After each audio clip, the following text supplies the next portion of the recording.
Welcome to the Terrible Podcast with your hosts from SteelersDepot.com, where you can find all your latest and greatest Steelers news.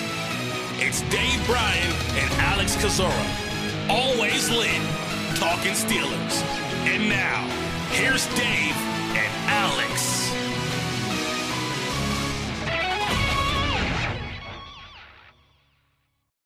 Welcome to the Terrible Podcast, Season 12, Episode 98. He's Dave Bryan. I'm Alex Kozora, SteelersDepot.com. Thanks for being back with us here on this Wednesday show. Dave, a lot to talk about today, and although free agency is still not until next week, it felt like yesterday the first shoes began to drop. It was a heck of a day for the NFL on Tuesday. Yeah, look, and I think the news cycle is going to be really ramped up here for the next at least couple of weeks here now, because you got the let's say officially 1 week and a few hours from now is officially when the new league year starts, and obviously free agency starts. The legal tampering period is now less than a week away. I think you got some teams now starting to make those final decisions, and any veterans that they deem needing to get cut, and any re-signings that they want to make. And obviously the franchise tag deadline has now come and gone, and we've got there's some names on that list as well too. So stay near a computer for the next at least I don't know, probably 2.5 weeks there, because boy, when it does drop off, though, it drops off, right? Because you get, we'll get to Monday and there'll be that flurry of news, and then we'll get to Wednesday and there'll be more signings, and then you get past that first weekend. I think around the end of the second weekend of the new league year is when it just falls off the cliff, and all the big names are off the market at that point, and but it will be extremely busy this next couple of weeks for sure, and we expect there to be quite a bit of Steelers news mixed in that moving forward. And we can promise you we'll be glued to our computers for the next 2.5 weeks. We're not going anywhere as we keep you guys up to date on everything that happens, both prior to free agency with re-signings and tenders and anything else. And, of course, what happens once the new league year begins, with the tampering period opening up on Monday and the new league year officially kicking off on Wednesday. A little bit later in the show, we'll have Jonathan Heitritter on the podcast, about a little over an hour-long discussion with him about his experience at the Combine, his thoughts. They're a great discussion with Jonathan. You can be sure to follow him on Twitter at J_HEITS. He did a great job for us covering things over in Indy. Before we do that, though, Dave, again, talking about all the happenings of yesterday, the Aaron Rodgers saga is finally over. His decision, he's staying in Green Bay. Reportedly not signed a new contract yet. That was the initial report from NFL Network. Rodgers disputed that, but basically saying that they're going to agree to terms at some point, and he's staying with the Packers. So all the speculation about Rodgers to Pittsburgh can finally end. Thank goodness for that. And, I thought I felt strongly that Aaron Rodgers was going to wind up going back or staying in Green Bay. I think I even said on our live stream the other night, I thought around $50 million. I think that's been pretty kind of apparent wherever Aaron Rodgers landed, that he was going to become once again the highest paid quarterback in the NFL at around a $50 million new money average. Obviously, no details as far as what that contract is, but it sounds like at least for the next 4 seasons, it sounds like Aaron Rodgers would be locked up at that big number. So nothing. Man, I'm just glad that end of it is over there, so we can no longer talk about Aaron Rodgers, or really for that matter, because the other shoe that dropped on Tuesdays too, with Russell Wilson. I am a bit surprised at the outcome of that, though. I really thought Russell Wilson would have re-signed, or would have stayed in with the Seahawks there. He had, even at the start of the Combine there, I think the Seahawks kind of going, Pete Carroll going on record, and nobody's for sale unless they're for sale, right? Nobody's going to be traded unless we get a good deal for them to be traded. I think that's kind of the outcome of that. And boy, did the Denver Broncos really give up a heck of a lot to get him. But that their quarterback problem, at least for the immediate future in Denver, is settled. It'll now be interesting to see which way the Seahawks go forward there, because I kind of doubt that the young quarterback they got, what's his name? Drew Lock. Yeah, Drew Lock is really going to be, I don't think they're going to really hitch their wagon to him long term. He kind of might be kind of a bridge guy. I think at this point now with Seattle at the number 9 spot instead of Denver, we went from kind of wondering, would Denver be in the mix for a quarterback at number 9 overall, to really going to now, are the Seahawks going to be in play for a quarterback at number 9 overall? But the long and short of it now is you have 2 of the names that a lot of people speculated about where they would play in 2022. We now know where they're going to play. And I think you got to be careful. I'm pretty sure Derek Carr is going to stay put with Las Vegas. I'm pretty sure Matt Ryan's going to stay put with Atlanta. I think the only one left as far as a player under contract right now might be Jimmy Garoppolo, and what does the future hold for him? And there's still, of course, is Deshaun Watson, his situation. I think a grand jury is convening Friday. I haven't followed all the details of it. I know that it's kind of trading hands in terms of teams that need a quarterback from Denver to Seattle, but I think Denver clearly was going to get a quarterback in some form or fashion. I think Seattle, there's a potential they kind of punt this year, or maybe they get like a Deshaun Watson who Pittsburgh probably would not have been in play for. So I think this kind of helps the landscape for the Steelers a little bit, but it doesn't change things too dramatically. I know, Dave, you're happy about the, don't have to talk about Aaron Rodgers anymore and that saga's over, but we could still be talking about a Packers quarterback. It's just the backup now, Jordan Love. And the question is, Rodgers is staying in Green Bay for the probably rest of his career. What will happen to Jordan Love? Could he be traded? And so I know you wrote an article on that last night about the possibility of A, Love being traded, and B, would Pittsburgh be interested in Jordan Love? And look, and it's because of all the buzz on the hill.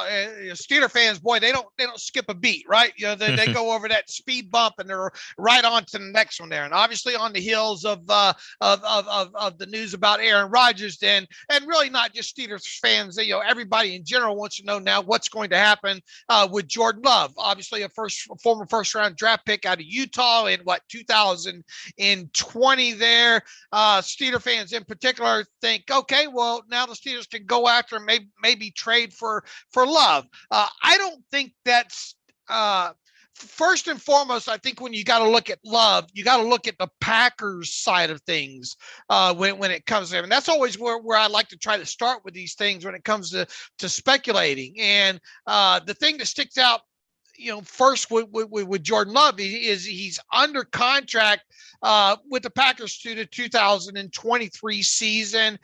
He's only set to earn a little over, I think, $1.735 million in 2022. So it's not expensive for the Packers to keep. The way he is his limited tape that's out there so far, and there's not a lot of it, but there's enough that either you have a positive or a negative feeling about it.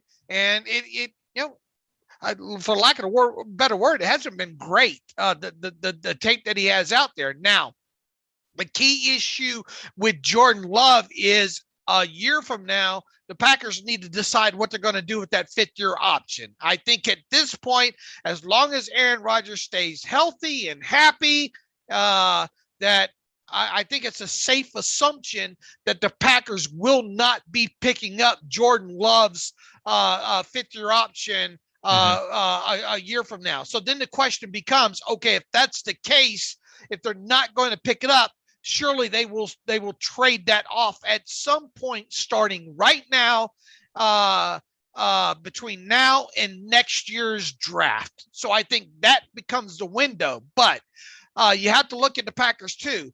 Should they be in a hurry just to get this kid out the door and get, the first offer, sell him off for whatever they can get? And the answer is no, because he is cheap. You look at the other backup quarterbacks that they currently have on their roster. There's not a lot to write home about. They're not probably going to have a lot of cap space to go out and get, a more experienced guy to back up Aaron Rodgers there. So long story short, I think the Packers can sit back and be a little choosy here and try to make sure that they get, full price. And by full price, I would think, correct me if you think otherwise, I think a second round pick is probably what they're going to be asking for. I think it's rich to expect them to get a first round draft pick for Jordan Love at this point, but I don't think a second round pick is out of the question. And at worst, I would think they could get a third round pick,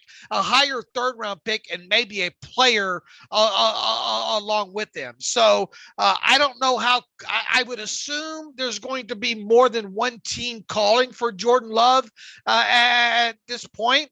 I would think just from a due diligence standpoint alone, the Steelers would call or have called just to see, hey, if we get into a situation, and look, I don't know how they feel about Jordan Love coming out of that 2020 draft, how high they were on him. I don't believe they brought Love in for a pre-draft. Well, that was the COVID stuff, right? You couldn't do any of that. Right. And the whole pro day circuit. So there's really not a lot to go on as far as what the Steelers suspected interest on him. All I can say is I would not be shocked if the Packers traded away Love, but before the draft or right at the draft or even during the draft, to be honest with you, I think it's not off the table there.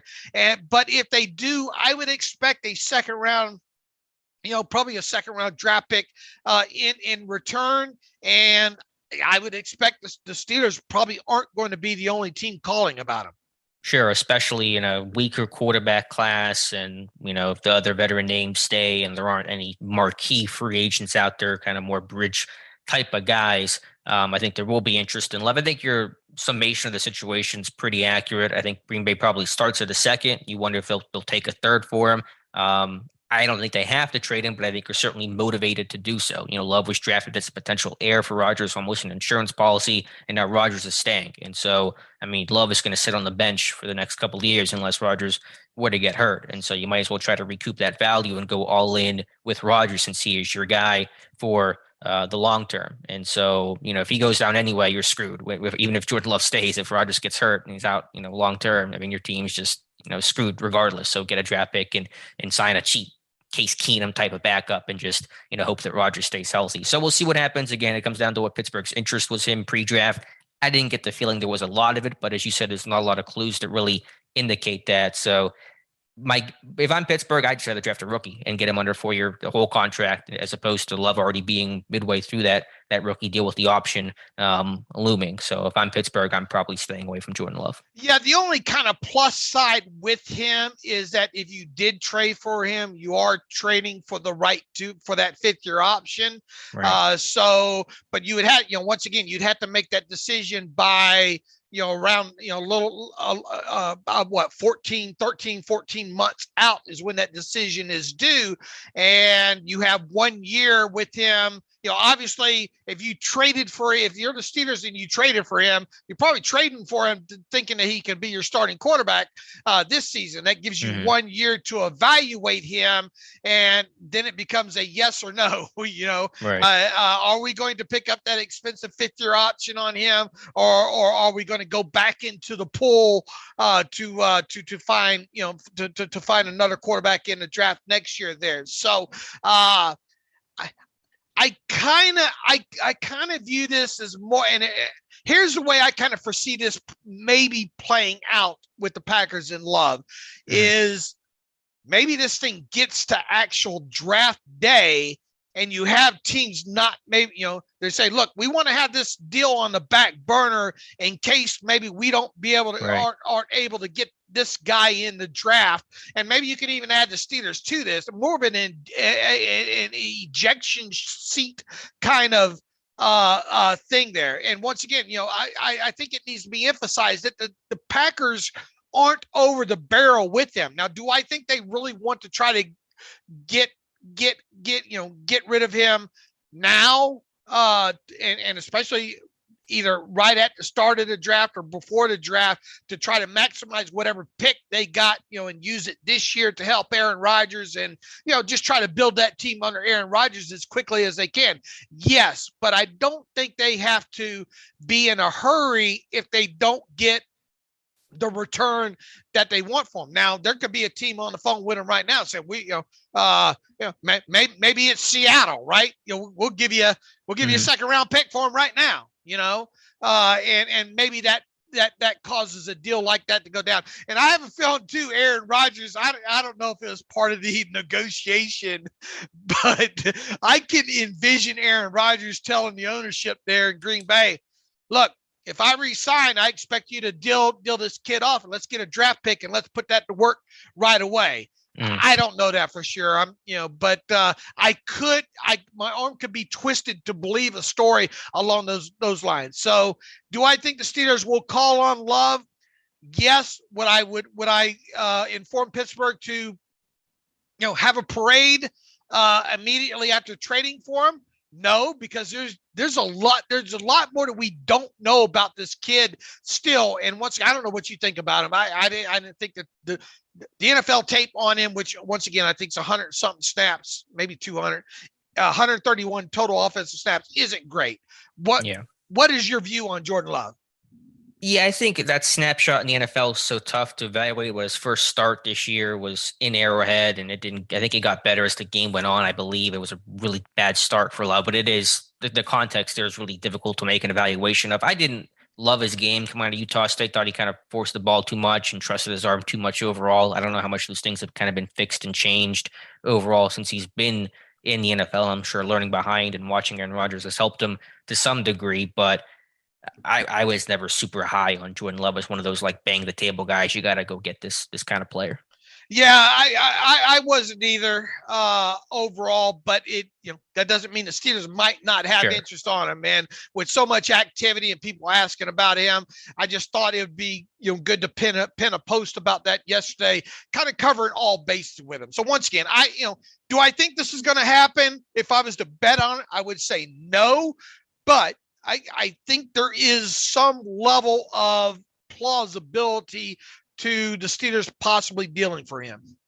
Yeah, and at the very least, you got a very good pun in your headline, which I'll read it off here. I thought it was very clever from you. It's possible Steelers show Packers some love for their backup quarterback. That was well done, Dave. Golf clap for you. Thank you. Speaking of quarterbacks, Mitch Trubisky joined Adam Schefter on the Adam Schefter podcast. I think they kind of went through a list of possible teams, so this was not an impromptu comment, I don't believe, from Trubisky, but Schefter asking him about the Pittsburgh Steelers and your thoughts on the franchise there. He said, Pittsburgh Steelers, quote, I think just like a legendary franchise. You think of the black and gold. You think of Coach Mike Tomlin, Ben slinging it around, the black and gold legendary colors. Said he's from Cleveland, so it'd be close to home. He loves their defense, loves Coach Tomlin, yada, yada. So, you don't want to make too much of it. He's going to say glowing things about any potential team that's going to hopefully pay him a lot of money. And so, we'll see what happens there. But Trubisky on the podcast. And so those comments are going to get some play in Pittsburgh. Yeah, absolutely. And I don't know how many people maybe have already had a chance to listen to that interview with Adam Schefter. I went ahead and listened. I think it's about 1921, about 20 and a half minutes long and all like that. He's a very likable kid. I mean, he's extremely likable. Him and his wife, I think, are expecting now their first child. I think that's going to happen somewhere in May. They're obviously really excited about free agency coming up, trying to find out where they're going to play. He's looking forward for an opportunity to start. Essentially is what he said there. And Adam Schefter kind of ran down all the most notable, the easy to link to teams. And of course the Giants with Brian Daboll, who was in Buffalo. Don't the Giants have one of their front office guys was a front? Yeah. Joe Shane is the GM. Yeah. So it's very easy to draw, lines to the Giants maybe doing something and trying to sign Trubisky. But, if you go out and get a guy like Trubisky, and let's assume that he's going to cost as much as some of these reports out there, as high as $10 million, what does that say about what they're doing with Daniel Jones. You're not going to sign Mitch Trubisky, to me at least, my look. You're not going to sign him for $7 to $10 million and say, okay, well, we'll let you compete for the starting job. And I don't think Mitch is going to. I think Mitch is going to look for the odds on best shot for him to be a week one starter in the NFL too. But within all that, I think it is easy to draw lines to several of the teams that Adam Schefter mentioned. Obviously, the Giants and the Steelers being those two. And, if we're looking at, if we're treating this like a golf tournament, at this point still, I don't think there's any reason to think that Mitch Trubisky is still not the leader in the clubhouse, if you will, as a potential landing spot or to be the Steelers' initial offseason ad there at the quarterback position. Yeah, I think he's certainly probably the name to watch of the free agents. I think Garoppolo is still a potential trade candidate, but his shoulder surgery, that contract, and just the compensation is going to muddy up that picture a decent bit. There's been some conflicting information. I think it really comes down to, I think Washington's going to be in the mix. The Commanders are searching high and low for a quarterback, and so they could be in play for Trubisky. But I think it's going to come down to Pittsburgh or the Giants. And I think there was a tweet from Charles Robinson yesterday that said he talked to a team who's in the market for a backup quarterback, and that source felt very confident that Trubisky was going to go to the Giants because of the connections with Brian Daboll. But I think Adam Schefter, and maybe you heard it on the podcast because I did not listen, but I think Schefter made a reference to the Giants not being able to afford Trubisky, as in like he would cost too much for what the Giants want to do. So I wonder if that opens the door for Pittsburgh if they're willing to pay a little bit more, because I think there is a better chance for Trubisky to start in Pittsburgh than he probably would have with the Giants. So I think it's Pittsburgh or the Giants. So for Trubisky, it's the long-winded answer, the short conclusion to what I'm thinking right now. Yeah, and I think because of what the situation, and look, I mean, the Steelers aren't one to really get in a bidding war when it comes to free agency. But what, look, if this guy gets $10 million, God bless him. I mean, really, God bless him if he can get $10 million. I'll believe it when it happens. But okay, supply, demand, all like that. I can't see the Giants paying more than, I don't know, $3-4 million, $5 million, maybe at max to bring in a guy with him. And if they do, well, I mean, what does that say to a guy? What does that say about what their thoughts on Daniel Jones are? Not that they, might not, that they might be low. And in fact, looking at this right now, to be honest with you, Alex, at least at the and I didn't look at this before we got on, so this is kind of new to me because I should have did my homework. Looking at the public salary cap report, which by the way, the NFLPA has now switched over to the rule of 51. They've switched over to the $188.2 million salary cap. So what you see right now is probably the cleanest look that you will get all year when it comes to the NFLPA salary cap report, as far as being accurate, because there's usually a lot of deals outstanding and that kind of thing there. Looking at it right now, the Giants are $6 million over the cap. Okay. And I don't know how real time this is with them because I obviously don't track their salary cap, but I would think that they haven't had a lot of moves recently there, so I would think it's pretty correct there. So they are $6 million over the cap. Now I don't know who they can cut, who might be cut. There's here. Some trade, Bradbury, Barkley, even potential rumors. Right. So there's obviously room for them to create cap space, but nothing within just that initial look and reports on what Mitch Trubisky might cost and the situation with Daniel Jones. Are they really ready to give up on him? They might possibly, be. Sure. Is the fact that tends me to lead to think that maybe Trubisky's not going to be their guy. And let me add this to the equation as well. Let's say Trubisky gets kind of similar offers between the Giants and the Steelers. And let's say the Giants is even maybe a couple million more. And obviously there's the link to the Bills over there with the Giants as well too. Do you really want to play in New York with that?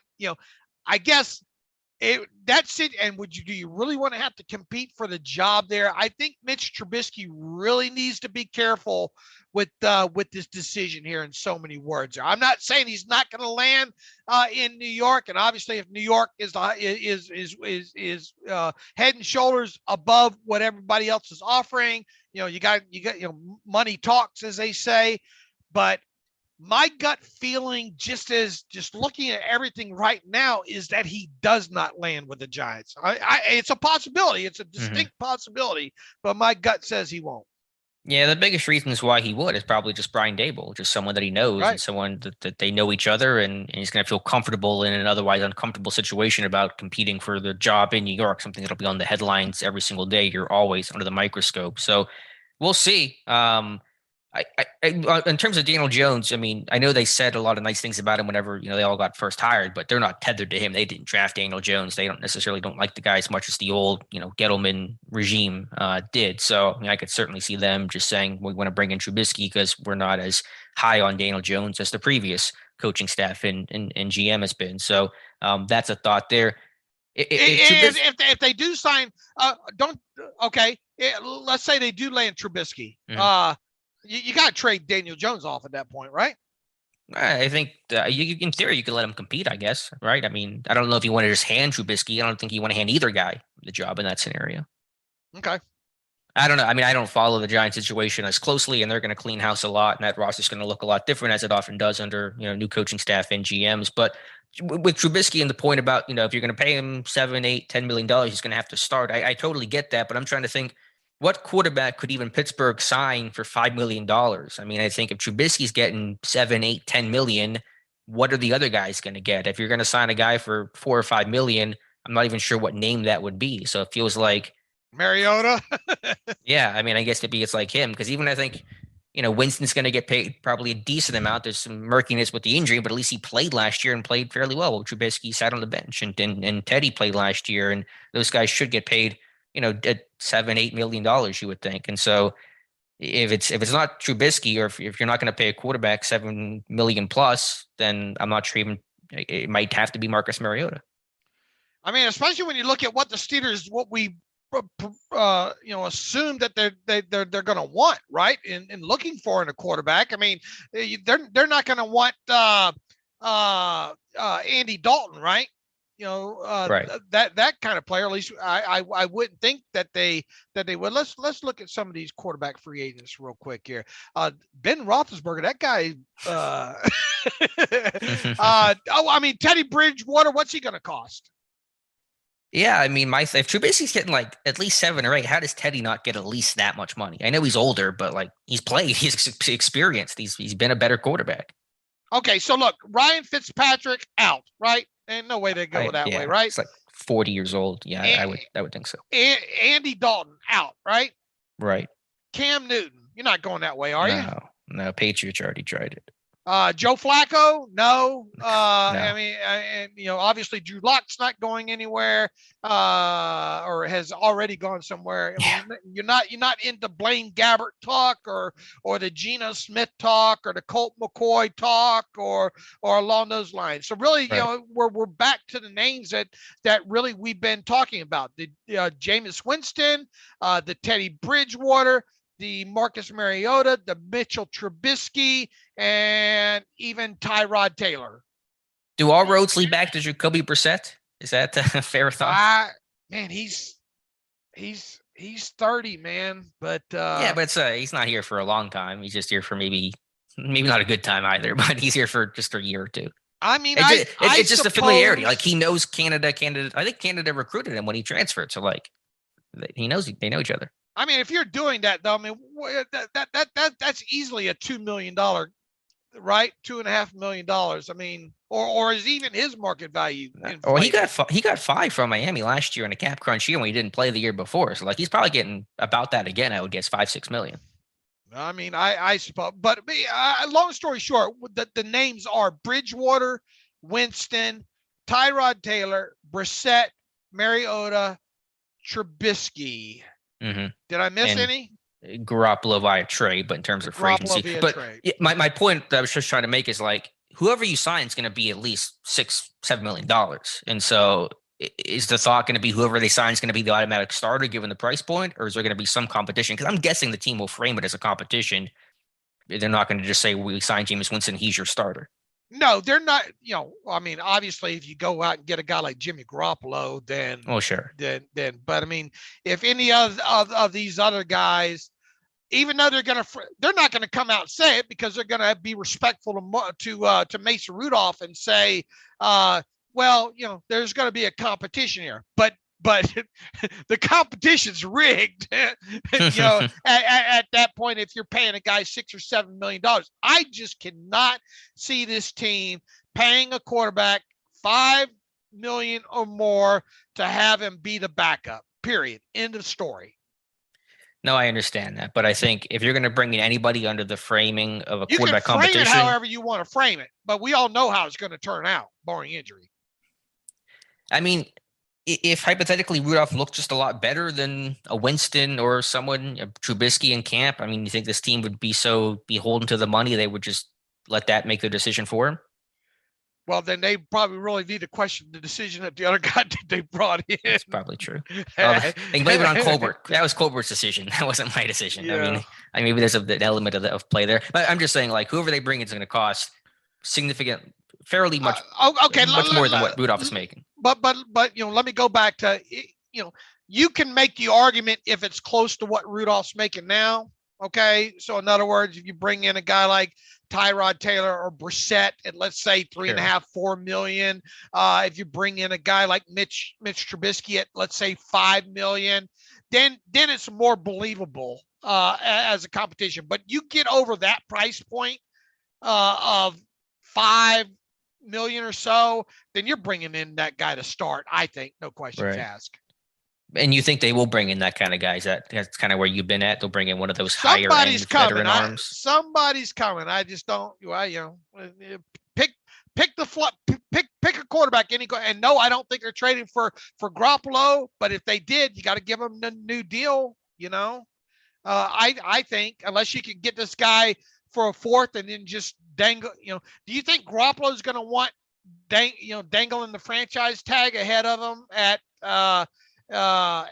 whatever you set there, $25 million, whatever his contract is? And are the Steelers going to really want to carry that? I mean, they could. Sure. You can make it financially work if you want to. Do they really want to tote that kind of cap hit and let Garoppolo play for the franchise tag in 2022? I think if they go out and get Garoppolo, they're going out to get Garoppolo for more than 1 year. And thus you got to get a deal done with him. And then that whole shoulder thing and this, that, I just have had a hard time believing.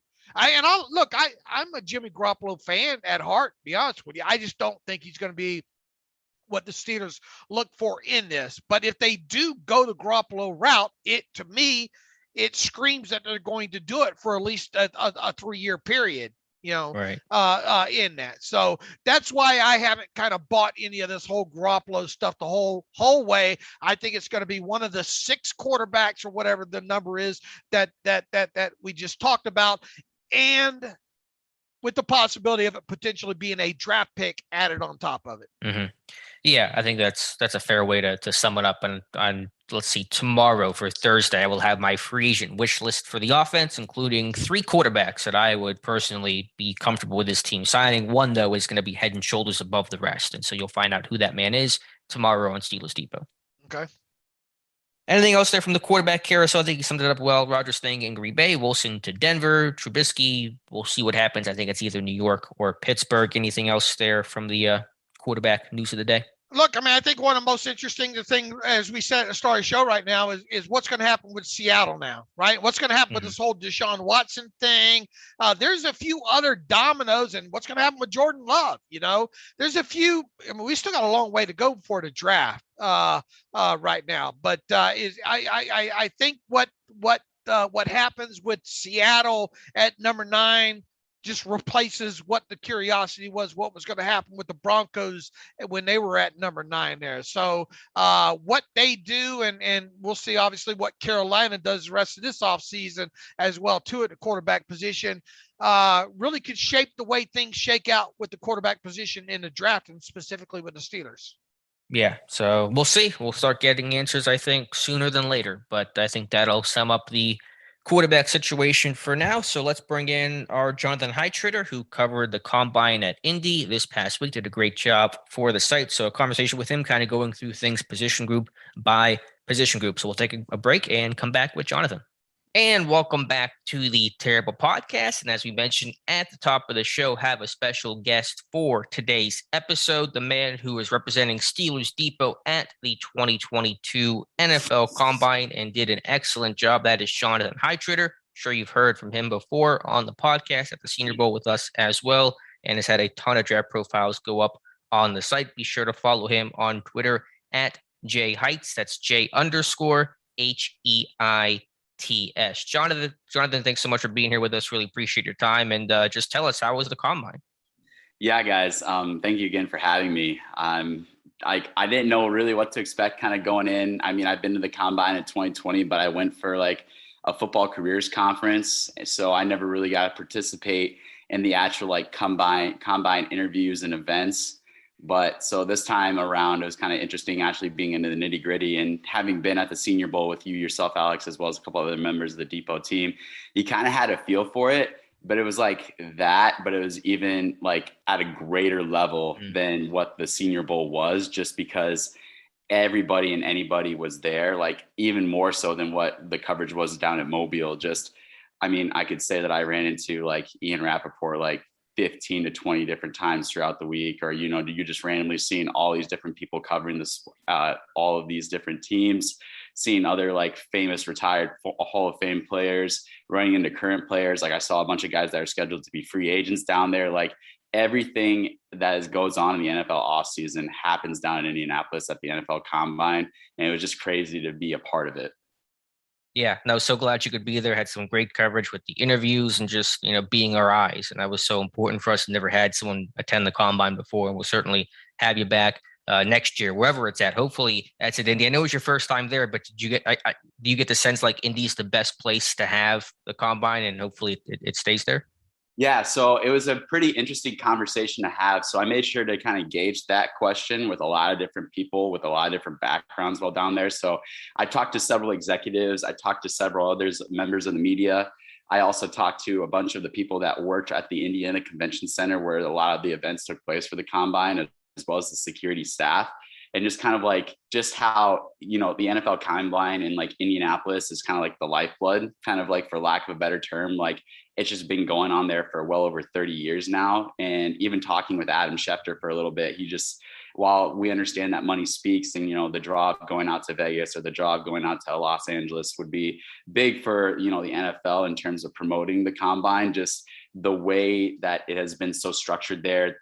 The teams love it being centrally located in the middle of the United States, having all these players be able to come to one area, you know, being in a place like Indianapolis where, you know, it's a bigger town, but doesn't have those outside draws that, you know, potentially, you know, you could have like at LA, or you could have at Vegas, or, you know, other outside things that could kind of hamper the draw of the combine. Like when you're down in Indianapolis for the NFL Combine, you're there for that, in that specifically. So just other members of the security team too. So it's just so much easier to be able to operate here in Indianapolis, the way they have the facility connected to the convention center. It just makes everything so routine. So like the overwhelming perspective was that everyone wants to keep it in Indianapolis. It's just a matter if the NFL will take that into consideration when they make that decision.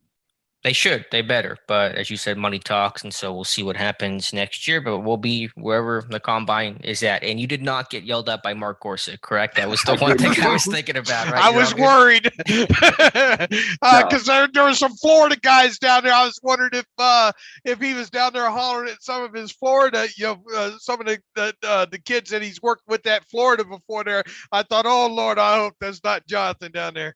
No, so it was crazy because when we were down there, so we had field access, so we could stand there for a majority of the time. But when the 40s took off, like the goal, like the the rule was wherever you are seated there until the 40s end, and you are not making any noise. You're not doing anything. So I literally just sat up like a couple rows up, right directly across from Mr. Gorsuch and the guy that right at the starting line of the 40-yard dash. And yeah, for some reason, like there's either like a media member or another scout just walking up the stairs or walking across like the field, and he's just freaking yelling at these guys, just like, stop, get out of here, like, hurry up, like we're not waiting for you and all this stuff. And I was like, oh geez. And then like my phone goes off, I look down and Dave's like, is he yelling at you? I'm like, hell no, I know better than to take that man off.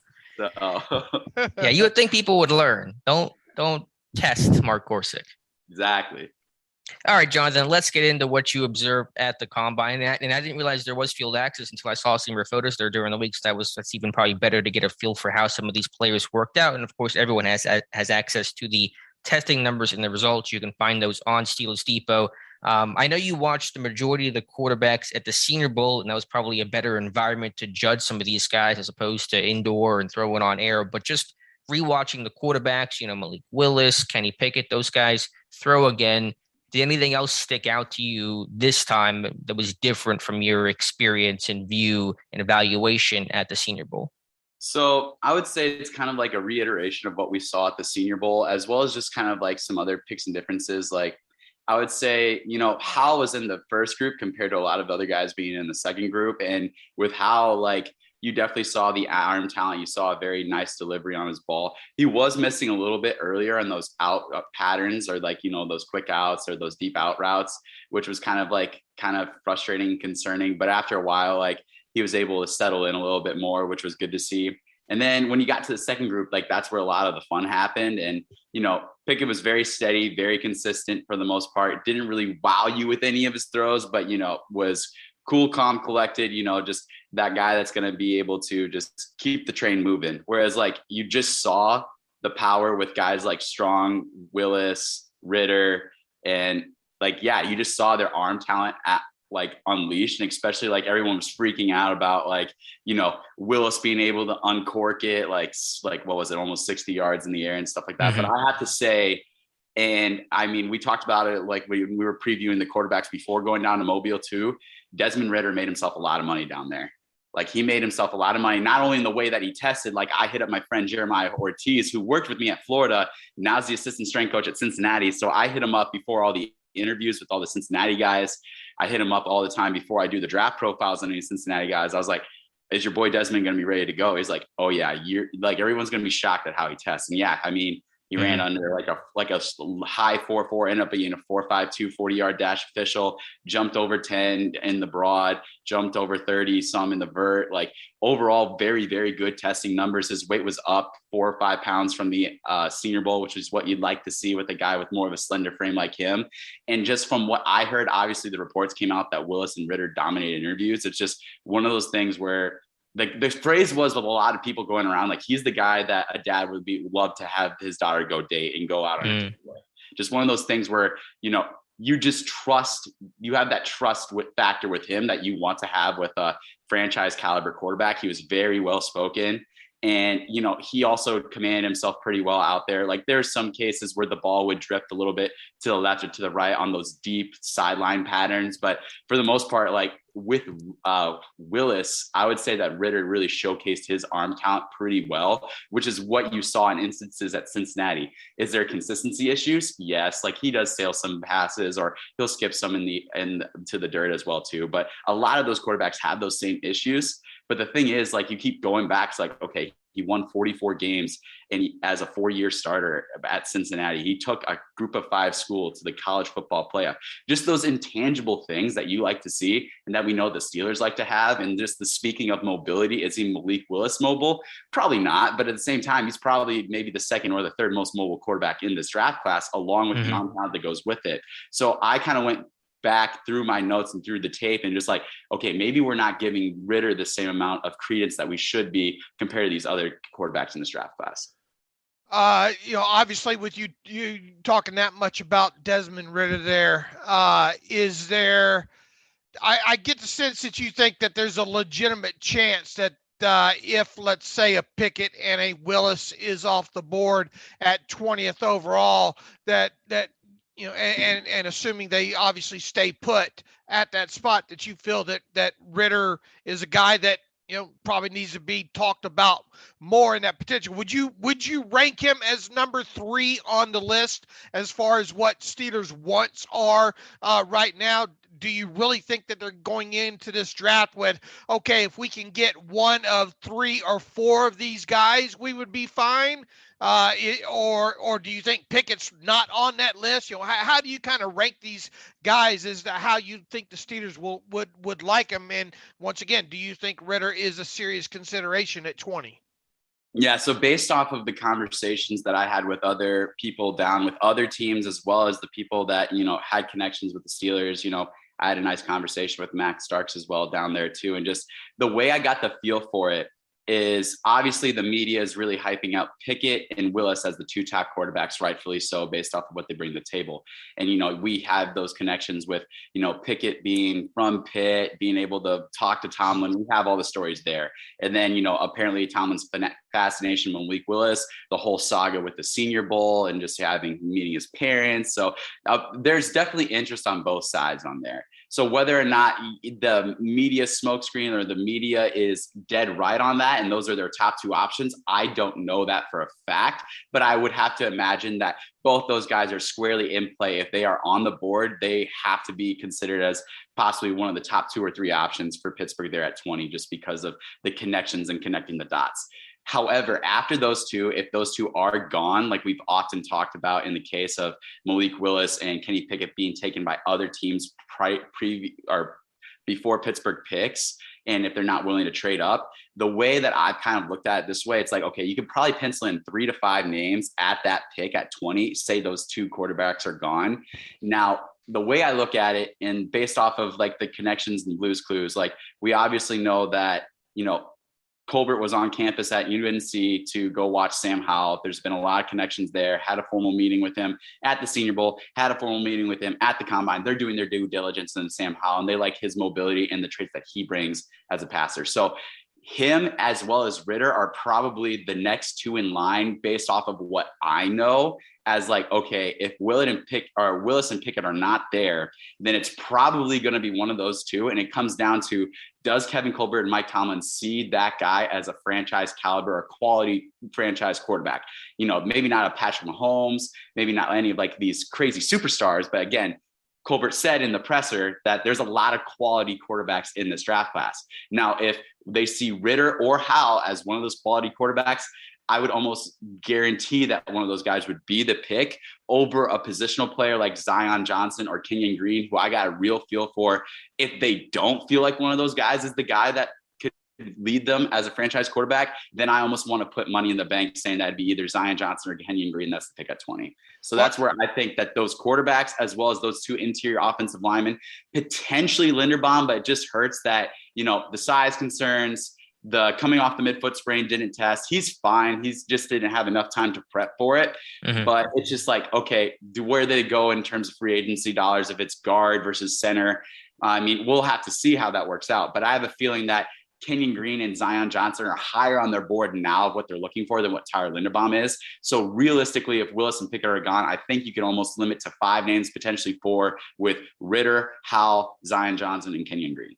All right. Now, real quick, post, you obviously went to the Senior Bowl. You've been to the Combine now. Rank the top 4 quarterbacks on your board from where you sit right now, and then tell me what order you think those guys come off the draft board in a draft. So there could be 2 different orders here. Your ranking of the top 4 could be different of how you think the top 4 come off the board.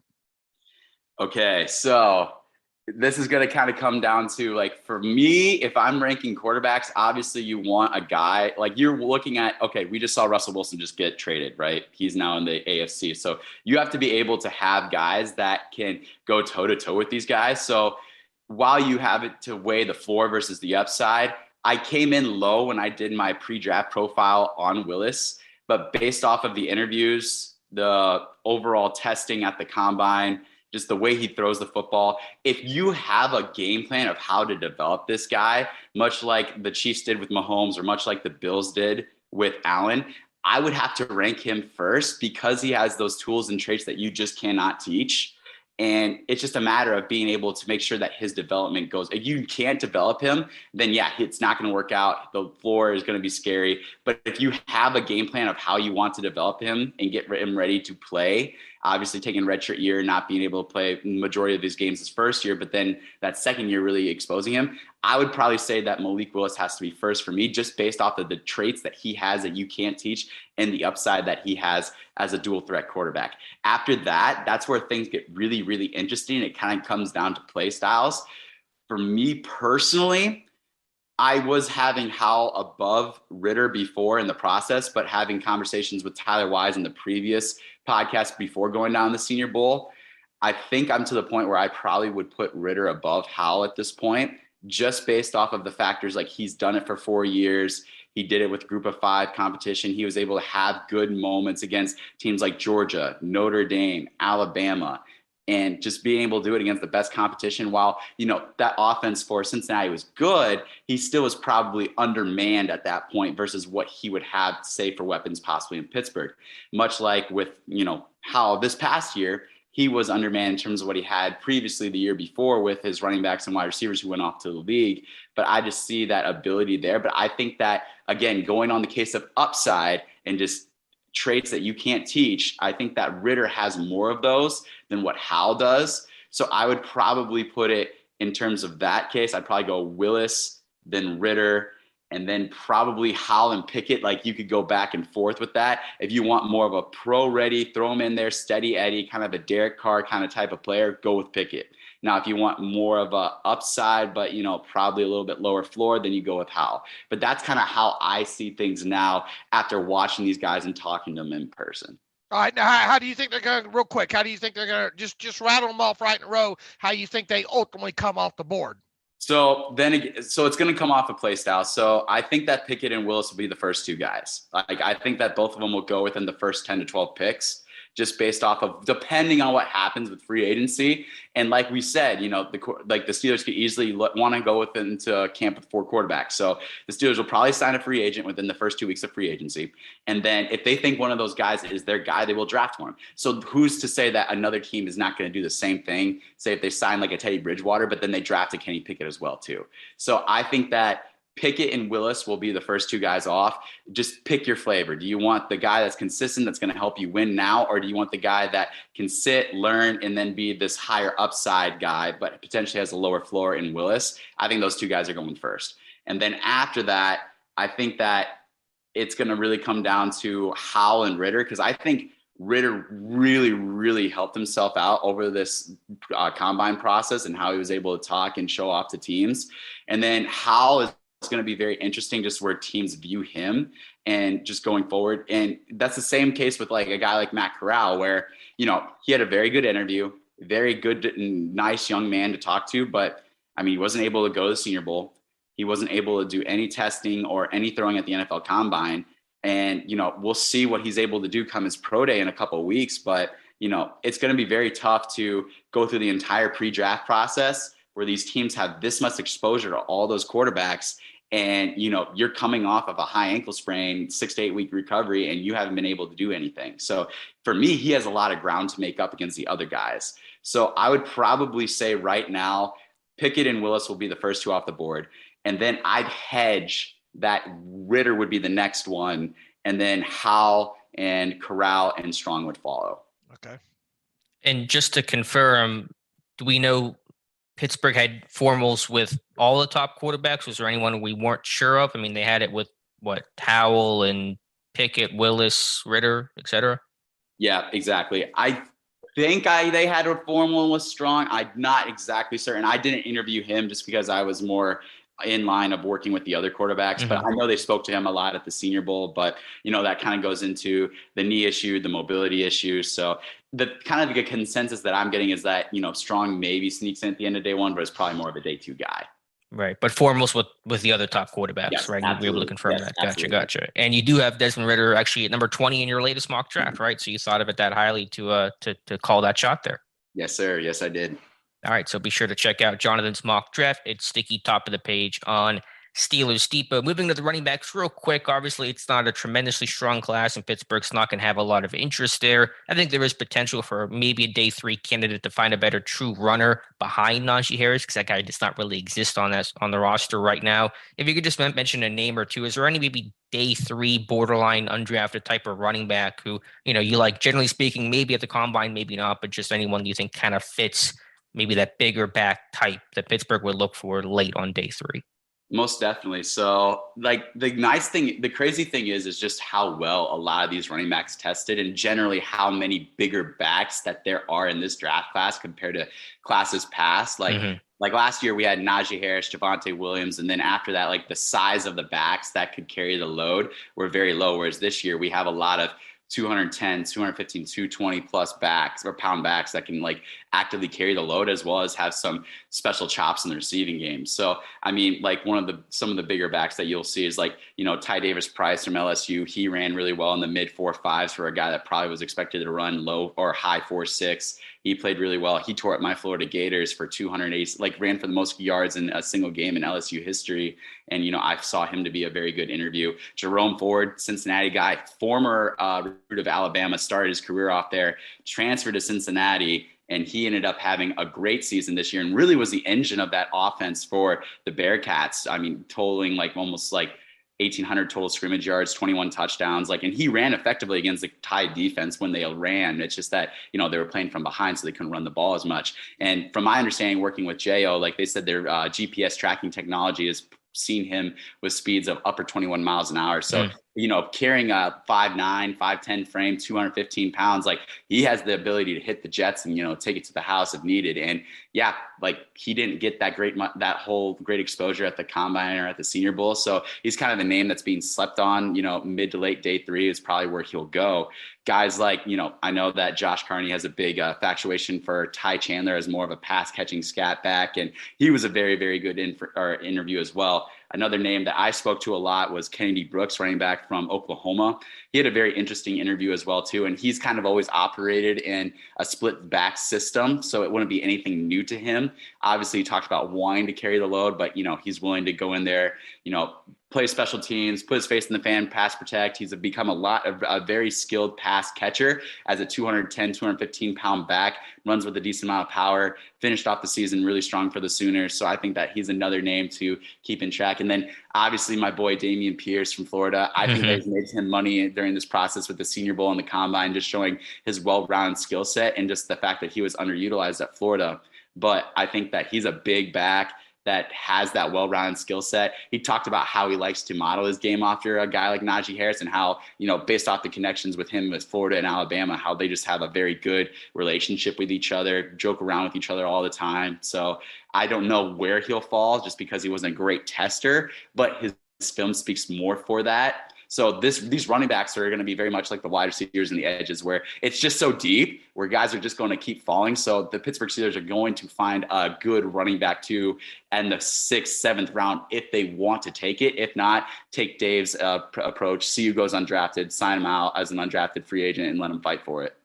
I think there's going to be a few of them that are going to go undrafted that might be, Senior Bowl, Shrine Game kind of guys, and those are the kind of guys that you could potentially bring in as undrafted free agents. All right, moving on kind of to tight ends. I think it will be a bit of a shock if the Steelers do draft a tight end this year after drafting Pat Freiermuth, obviously last year though. But within that group, obviously he's kind of a tight end, H-back, fullback, more so. I don't think you're going to line this kid much up at the end of the line of scrimmage very often to have him block base 4-3 defensive ends. But correct me if I'm wrong, it's not hard to connect the dots with Connor Hayward to the Steelers. The only question I think now becomes, is Connor Hayward draftable, or is this a guy that's probably going to go undrafted, or is he worth a 6th or 7th round draft pick just to make sure you get him because of all the extra intangibles that he brings? Most definitely. So kind of going off the first topic about all the tight ends and, how people fall across the board. Obviously, we just saw a lot of tight ends get the franchise tag in free agency, but you look at this tight end free agency class, it is very, very deep with a lot of very good options. So if those options get signed by other teams, we also have not a very top heavy, but a very deep draft class that has tight ends. So you're going to see a lot of guys that probably would be day 2 picks falling into day 3 and then later in day 3. So a guy like Connor Hayward, where he's like a Swiss Army knife, jack of all trades and master of none kind of guy, like he's very useful and versatile, but at the same time, like, what's his true position? And a lot of people would, fullback, H-back kind of guy. So, there's a good chance that he falls into the later realm of day 3 and possibly goes undrafted. But I mean, it was kind of funny having Cam Hayward around a lot of the other Steelers guys there and just, talking about his brother. And you're just getting the sense of like, Connor Hayward is going to be a Pittsburgh Steeler one way or another, whether or not we draft him or whether or not they sign him as an undrafted free agent, because now Cam's kind of like the quote unquote elder statesman of the team, with Ben Roethlisberger retiring. So if he has it his way, one way or another, especially watching him at the combine, Cam's going to make sure that Connor's a member of the Steelers one way or another. So I kind of relate it back to, Moss, Randy Moss's son came out of Thad Moss. Yeah. Thad Moss. So yeah, I think that Connor Hayward's definitely a better athlete. Definitely. Most definitely. But I relate it as that, Moss was seen as like this overhyped guy, but, still smaller tight end, is he a tight end? What position does he play? I think that Hayward's a more quality player, but I could see it definitely one of those things where, he's a late round draftable tight end if an undrafted free agent. So I think that he'll be a Steeler one way or the other, whether or not they sign him as an undrafted free agent before the draft ends, or if they try and take him with one of their 6th or 7th round picks in day 3, just to make sure they get him so someone else doesn't take him with one of the last few picks. But yeah, I would be shocked right now if Connor Hayward was not a Steeler. And the thing is, the difference with him and Moss too. I mean, at least you can throw Connor Hayward out there his rookie season on special teams and have him as a core player and not think twice about it. On top of that, go ahead, Alex. I was going to ask you just quickly, because I know tight end's not of heavy interest to Steelers fans or the Steelers themselves, but who do you think is the top tight end in this class? Who's the first guy off the board? Because it seems to be there is no clear consensus number one guy the way that there was Kyle Pitts last year. Yeah, so the big name that everyone's going to be hearing right now is Trey McBride right now from Colorado State. I mean, the guy had 1,100 yards with a quarterback situation that if you watched any Colorado State tape, like, it was kind of a little bit of shaky situation watching that quarterback situation there. But everyone's going to be freaked out. Only had one touchdown catch or something like that. Well, Kyle Pitts only had one touchdown catch and broke the receiving yards record for a rookie tight end. So, it's all a victim of circumstance. He's a very strong blocker. He's smaller than what we thought he was going to be when he played at the Senior Bowl, but, he was able to make combative catches. He gets his face in the fan. He's an effective blocker. So he's kind of one of those guys where he's more of a traditional tight end. But if you're looking for more of that new age tight end, a name that's been gaining a lot of steam, not only in draft Twitter, but like with the people around at the combine, was Greg Dulcich from UCLA. He's more of that longer, bigger framed or tight end that is kind of more of that play in the slot, like being able to be that pass catching receiver that, a lot of teams are looking for nowadays, just to be a mismatch, both in the, as a possession receiver as well as in the red zone.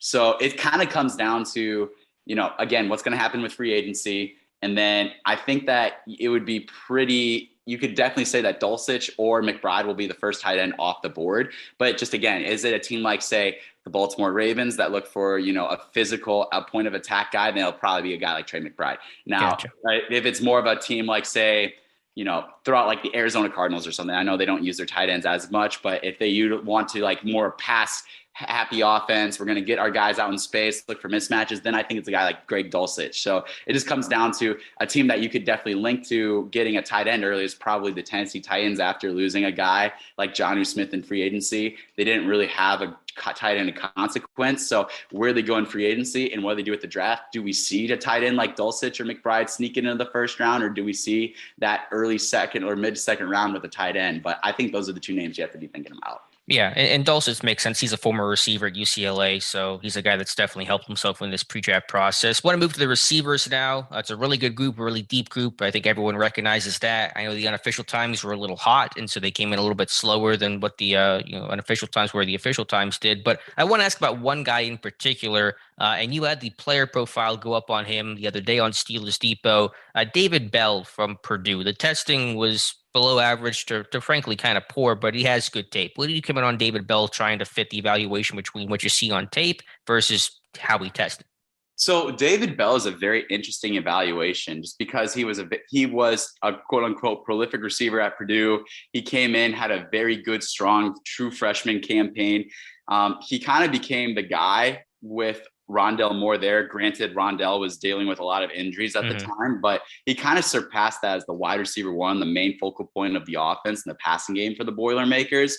But you watch his tape a little bit, and yes, there's very instances where he knows the thing I kept seeing is like he knows how to leverage his routes. He knows to kind of get on defenders' toes, be able to utilize his body, be able to be shaky and elusive at the top of his route, be able to create that initial separation. But he's not one of those guys like, Sky Moore or something where you just see instant separation or just quick twitch or something like that. He just utilizes his body and a nuance with his route running pretty good where he creates that separation, but he's never going to be, creating ample separation when, defenders are, keeping up with him. And you saw that with his athletic testing that, his athleticism is very average to below average. So it's not like he's going to be creating like crazy separation or crazy, but the fact of the matter is with him, he's very steady. He knows how to catch the ball. He's very able to make possession combative catches and just being able to work against not only man coverage, creating separation with leverage, but also being able to identify the soft spots in zone coverage and being able to sit down, work his way to open quadrants of the field and give his quarterback an open target. So I kind of look at him more as like a high-end, maybe mid-tier wide receiver 2 rather than that wide receiver 1 where he's going to be more of a possession guy. I don't think he's going to tear it up like he was getting like Devontae Adams, Justin Jefferson comps. And, I think that's definitely not the same just because those guys are better athletes and just brought better physical, tangible traits to the game. But I see him as like a lesser athletic version of what Rashad Bateman was, kind of similar size.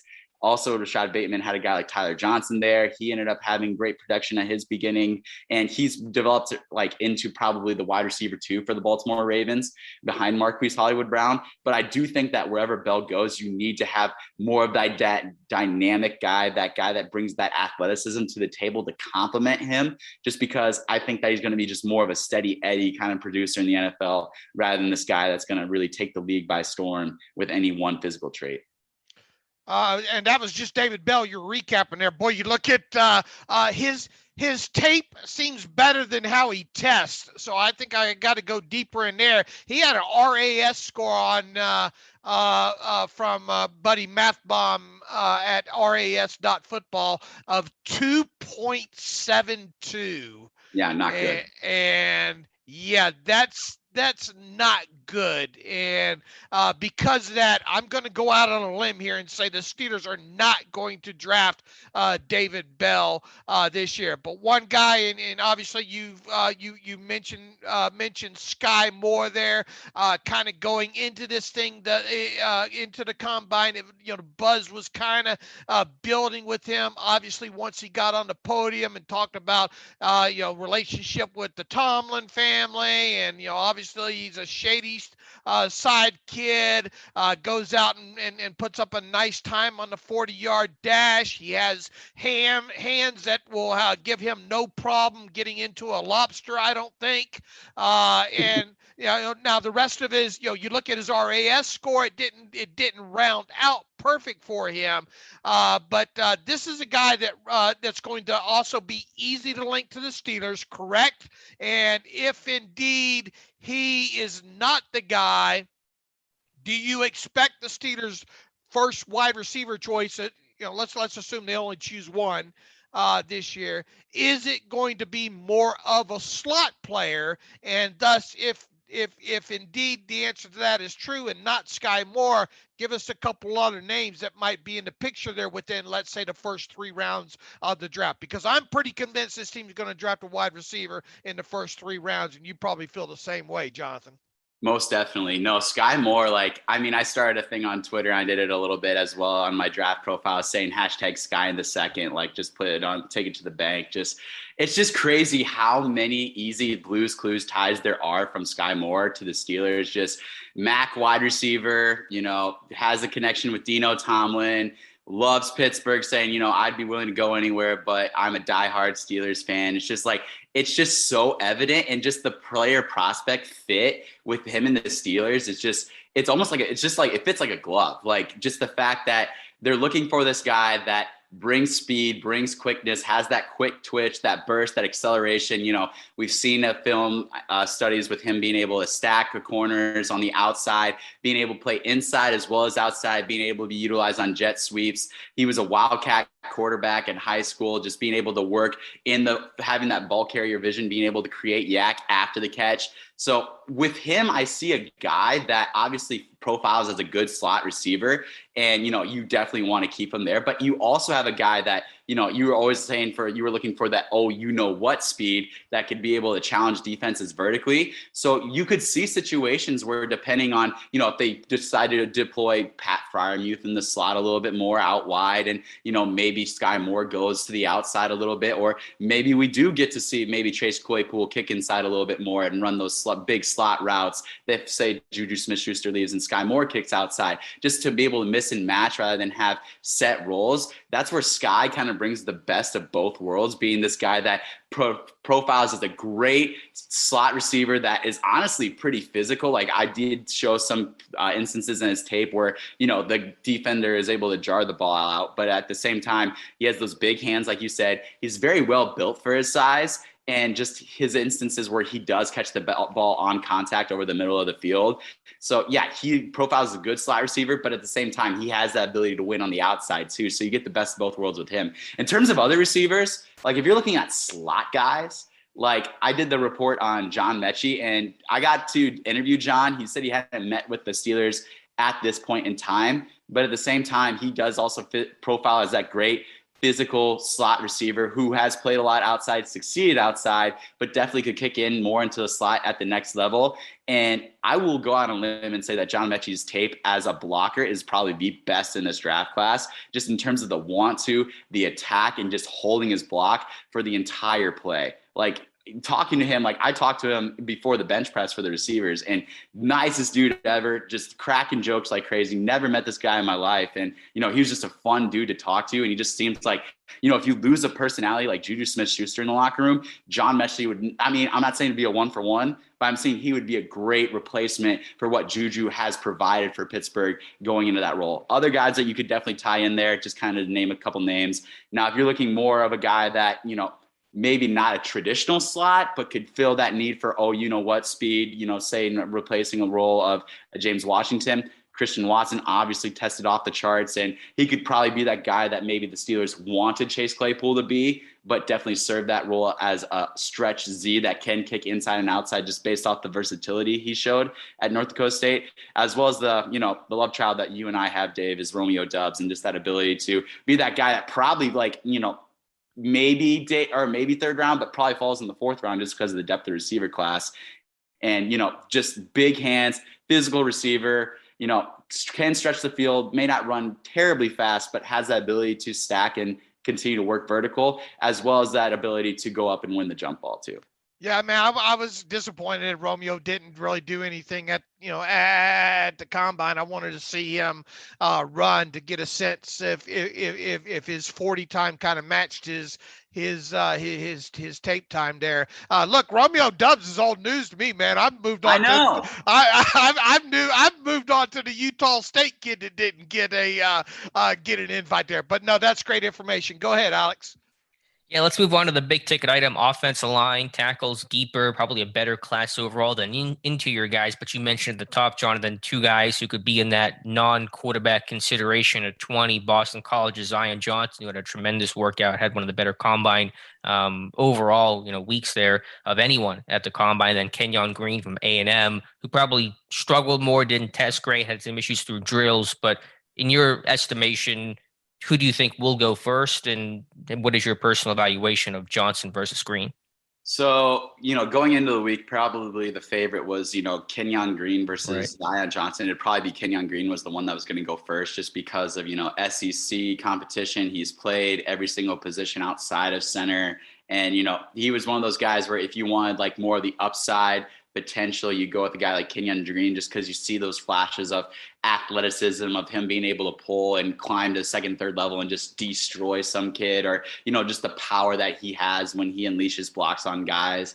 A little bit inconsistent in terms of dropping his head, shooting his hands. You saw the more of those inconsistencies with him compared to a guy like Zion Johnson. But over the course of being able to see Zion play at the Senior Bowl, as well as seeing his performance and at the Combine. Like, I didn't personally interview him at the Combine just because I was trying to get more interviews with Kenyon Green and Tyler Linderbaum because we hadn't talked to him, because I had a really nice conversation with Zion back at the Senior Bowl. But just what he's done over the last month is, he couldn't have made himself any more money based off of how he's interviewed, how he played and practiced and tested, at the Senior Bowl, at the Combine. Like, I would probably say there's going to be a lot of teams that probably jump Zion above Kenyon Green based off of this pre-draft process. Obviously the tape says all, but at the same time, when you see the tape, I think you see a guy that's more steady, that honestly is still growing into himself in Zion Johnson, just because he's fairly new to, playing offensive line. He was really more of a guy that was interested in golf. His family convinced him to go out for football.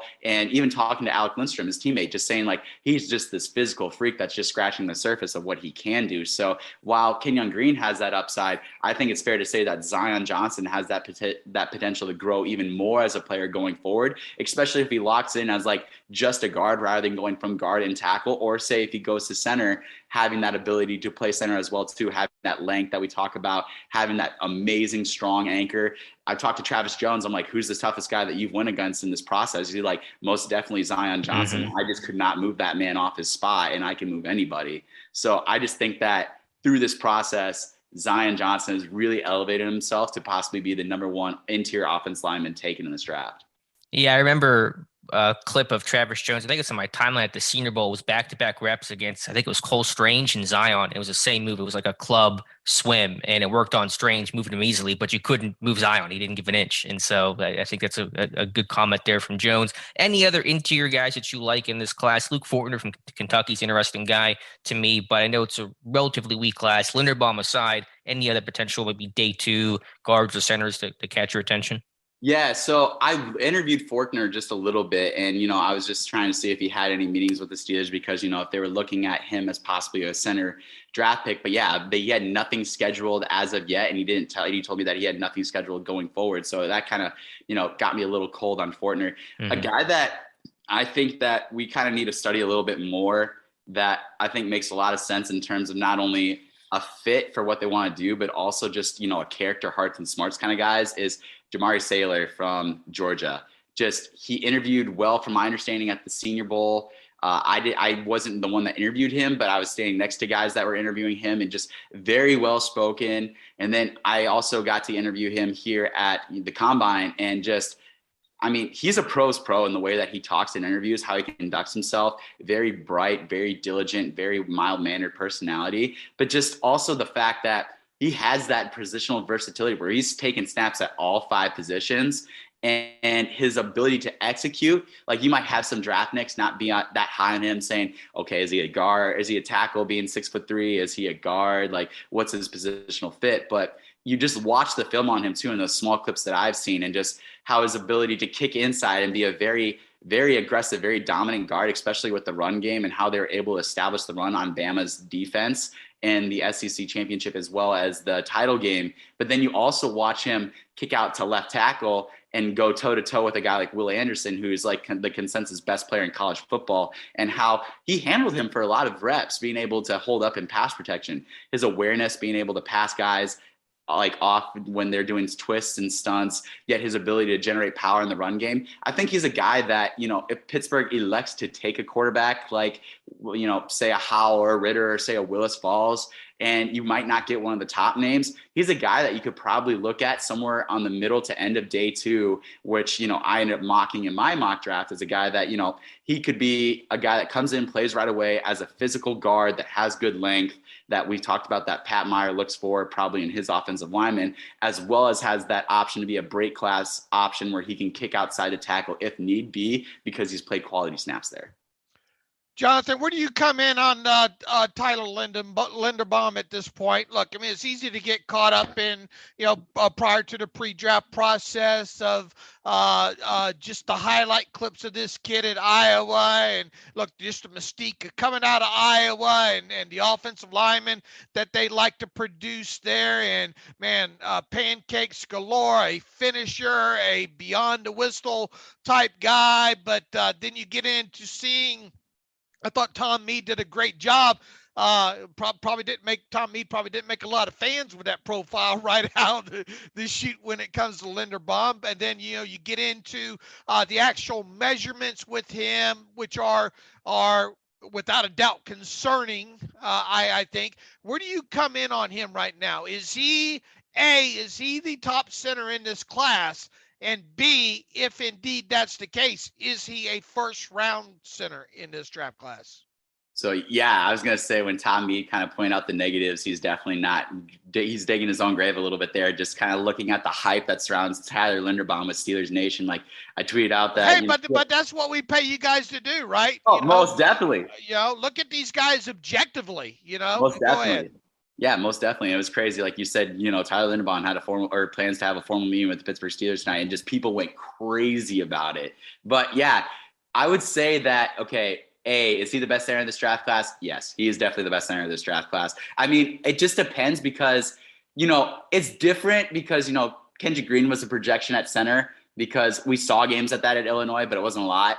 Zion Johnson could play center, in which case you would have an argument, Dave, of, Zion Johnson and his ability to play center in the league versus what we know Tyler Linderbaum and his ability to play center. Like, I think that Zion Johnson played guard all day, but has that ability to kick inside the center, in which case you could possibly say that there can be an argument. But compared to other guys in this draft class, I think Tyler Linderbaum is far and away the best overall pure prospect at center in this draft class. Now, is he a first-round draft pick?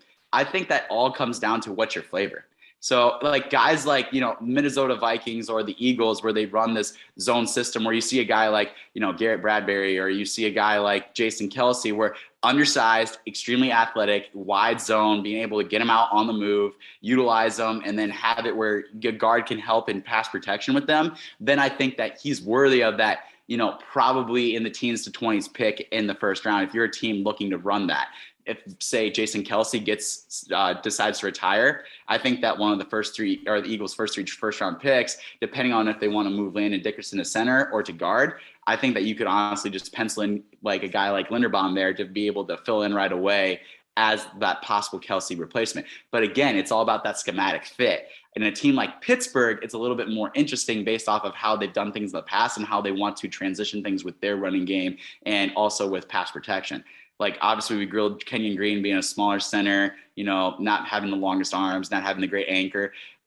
I would say that Tyler Linderbaum is a very much more functionally technical sound player than what Green probably ever hopes to be, but those same size concerns are still there. I think he is able to play with a little bit better anchor, but at the same time, you do see instances where I talked a little bit to Michigan's defensive tackle just because my cousin Phil Johnson's the athletic trainer there. I'm like, what were your thoughts about going against Tyler Linderbaum? And he was just like, yeah, like he was extremely technically sound, but at the same time, it does help when he's smaller. And we saw everything with Cam Hayward saying, like, I'd love to go up against our centers that are 290 pounds. Like, I love to eat those kids all day. So, there's those concerns. So I think that based off of is he a first round pick, it depends on the scheme fit. Like if it's a team like the 49ers, the Eagles, the Vikings that, run that type of system where he would thrive in, most definitely. But like a team like the Steelers, that's where I've kind of soured to the point where I think that a player like Zion Johnson or Kenyon Green would definitely take precedent over a guy like Tyler Linderbaum. And they would maybe try their hand at a different guy, maybe in free agency or a different route rather than trying to link their name to Linderbaum if the scheme doesn't fit for him.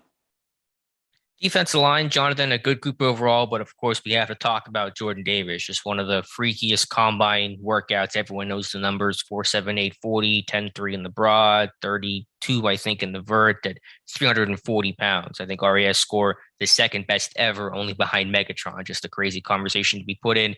How high do you think this guy can go? Are we talking top 10, top 15? And if he's there at 20 to Pittsburgh, how strongly would you consider him? So it was really funny because I had the opportunity to talk like a couple times with Lance Zierlein of NFL Network down at the combine. And I talked a little bit with him and just like the fascination behind Davis, like before he tested and then after he tested. And the fact of the matter is, like, just in the scheme that Georgia ran, he wasn't asked a whole lot to be that guy that was more that penetrator, more or less, I'm going to eat double teams. I'm going to make Nakobe Dean and the other linebackers look good, much like the Steelers defense used to be in the early 2000s with the Dick LeBeau and their defensive ends and, Casey Hampton in the middle. But when there's instances where he's allowed to rush the passer, he has been very effective. It's just a matter of developing that hand usage. So I think that there's a case for him to definitely vault up. I mean, I've talked to Lance afterwards, and it's like, yeah, you could definitely see a team like, say the Jets or the Giants in the top 10, look at him as a potential answer to play inside and just be able to fortify that defensive line. There's a lot of other teams too that could definitely look to do that. The Eagles always like to invest in the trenches. So I think that, he's probably anywhere in that top 10 to 17, 16 range.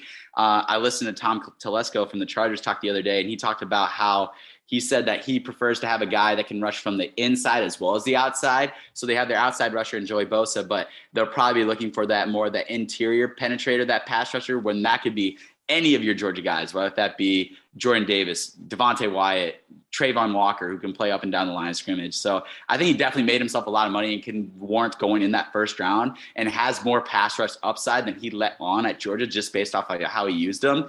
And is he in play for Pittsburgh at 20? It's very interesting to see how many defensive linemen that Pittsburgh actually was conducting formal interviews with or had met with. It was a lot. It was a big number. Yeah. And that's only because they were looking to see what happens with Stephon Tuitt. Right. Because if Tyson Alualu comes back, you have the development of all your younger guys. You still have Chris Finley. You still have a guy like Cam Hayward. If Tuitt is there, I think that they maybe take one in the later rounds. If not, they don't. They pass and they punt on the position entirely. If Tuitt does decide to retire, I think that you really have to vault this team up in terms of overall needs and looking for that successor, especially just knowing what happened with the run defense last year. And that's when, if Davis is on the board at 20 and Tuitt is gone, I think you definitely have to pencil him in that same kind of conversation as Zion Johnson and Kenyon Green is like, okay, if they think that one of the quarterbacks is their guy, they're going to take him. Sure. If not, then I think that you definitely have to put Jordan Davis in the crosshairs and say there's a legit chance he's going to be that pick. It is going to be an interesting conversation with Jordan Davis because of how he played and just kind of projecting what he can do at the NFL level if he can stay on the field in sub-package situations, those kind of things. You would think that the way he rushes the passer and with his size, that you would think he'd be able to. And I think if the answer is yes, that you think that Jordan Davis can give you something in sub-package situations when you have two down linemen, especially in the Steelers instance, if he's on the field, if he's on the board at 20, that, if you can answer yes to that question, then I think so. However, if you think this is a guy that's purely a two-down run plugger, then I think that's where the argument comes in there, especially how much the Steelers play the sub-package stuff. And once again, do you think he can be a guy that stays on the field in sub-package situations real quick? Yeah. So talking to Lance, he said a little bit, just obviously he played his season at Georgia in the 360 range, and in that SEC championship, he kind of got run out of town just because they weren't physically conditioned enough. And that's where over the next few weeks before that final national championship game, like Davis, Wyatt, and the rest of that Georgia team like really took like matters in their own hands and making sure that they were well conditioned for that final game. And again, it kind of goes back to what was he asked to do?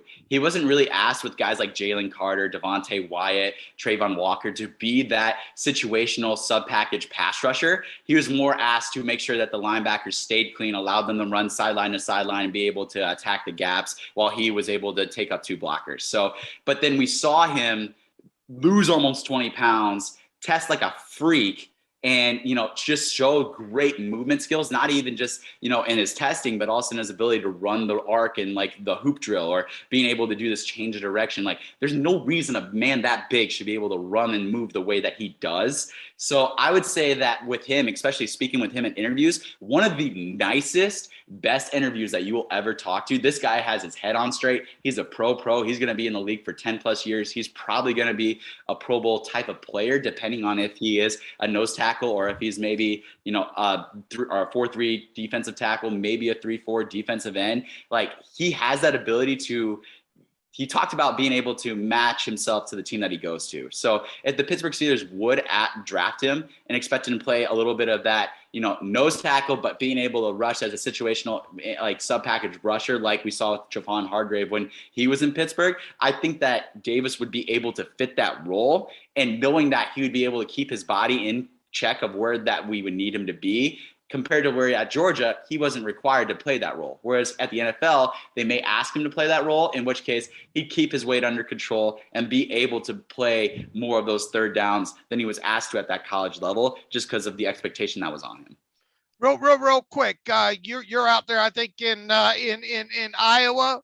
Tell me about the Iowa State defensive lineman. I can't even pronounce the name. Kozora. Yeah. God bless you. 6'6", 1'8", 316 pounds. Nice long back scratches on him at 84 3/4 inches. I think is what he came in at. Did I think the drills and all like that? Didn't do the vertical. I mean, he did do the vertical and the broad jump. I've only looked just at just the highlights and all on him overall. What do you know about him?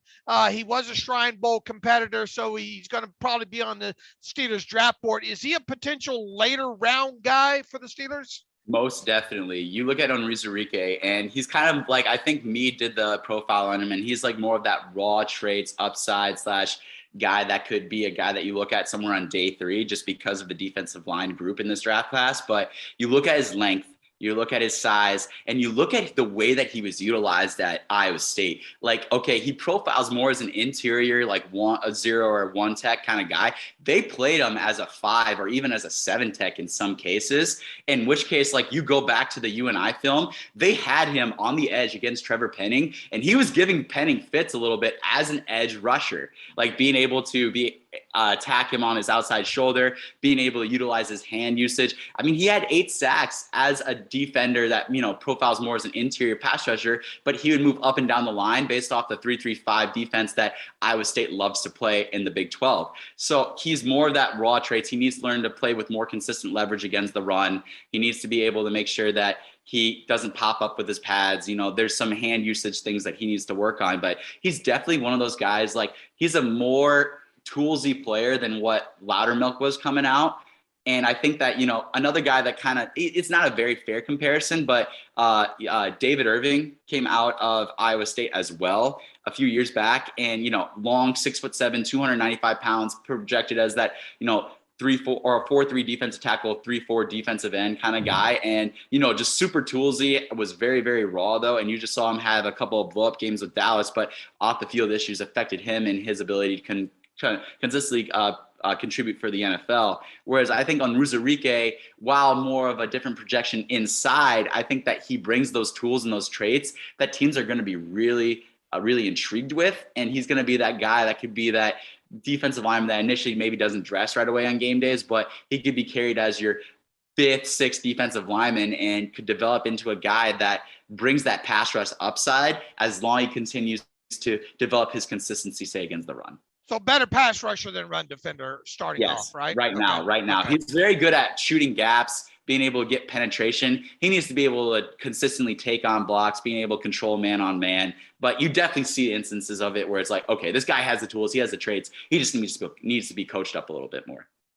Jonathan, I've spent a lot of time talking about the off-ball linebacker group. I think a really solid group overall, talent in the rounds 2 and 3. But one guy who opened up some eyes, and certainly a guy that I think Dave and I have to do our homework on, is Leo Chanal from Wisconsin. Had a great combine workout, 4.53 40 at 250, 40.5-inch vertical, 10.8 in the broad. Could he be the next Wisconsin linebacker to come Pittsburgh's way? Wisconsin's pro days today as well. So interesting there.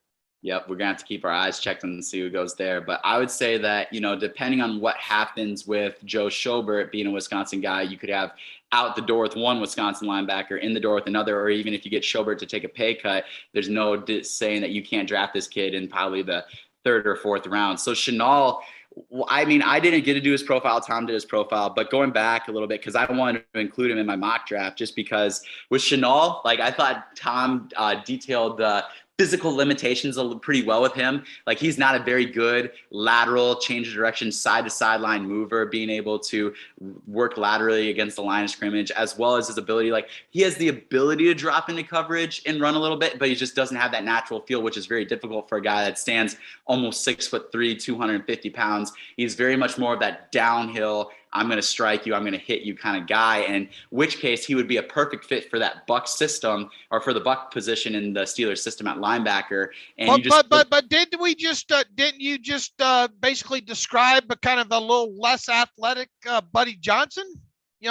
Quite honestly, because look, I've watched 2 games of Chanal. I like the tenacity. I like the way he works downfield. There is some stuff of him getting after the quarterback as a pass rusher on blitz situations. There's a few behind the line of scrimmage downhill reads, but I think you covered this. I've only watched 2 games. Where is that sideline to sideline burst and making plays 1 yard, 2 yards past the line of scrimmage or behind the line of scrimmage? Carry on. Yeah. So kind of going back to that, I did see your tweet before hopping on here. It's did everyone forget about Buddy Johnson, or did he just die or something? So I did see that. And it's an honest question right now. No, I get that. Because on the heels of the Seahawks cutting their veteran linebacker, everybody expects the team to go after him, and with that, I get the sense that Steelers Nation the heck with that, heck with Buddy Johnson, let's go to veteran route. Carry on.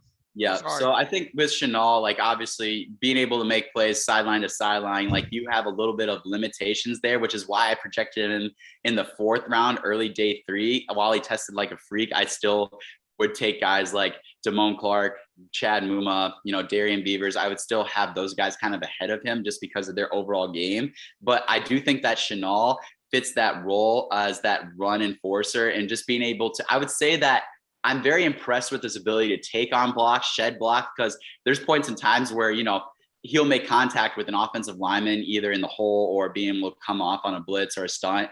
And it's one of those things where it's a hammer and nail situation where Chanal actually is able to shock these guys back with his frame and his power and his size a lot better than a lot of other linebackers, just because of the way and the play style that he plays. So I think that he's going to be very disruptive as that downhill thumper, more so than other linebackers that kind of play that traditional role, as well as what he gives as a pass rusher. I mean, the guy had 18.5 tackles for loss. I think he had 8 sacks this past season. He's just kind of like an enforcer down the middle.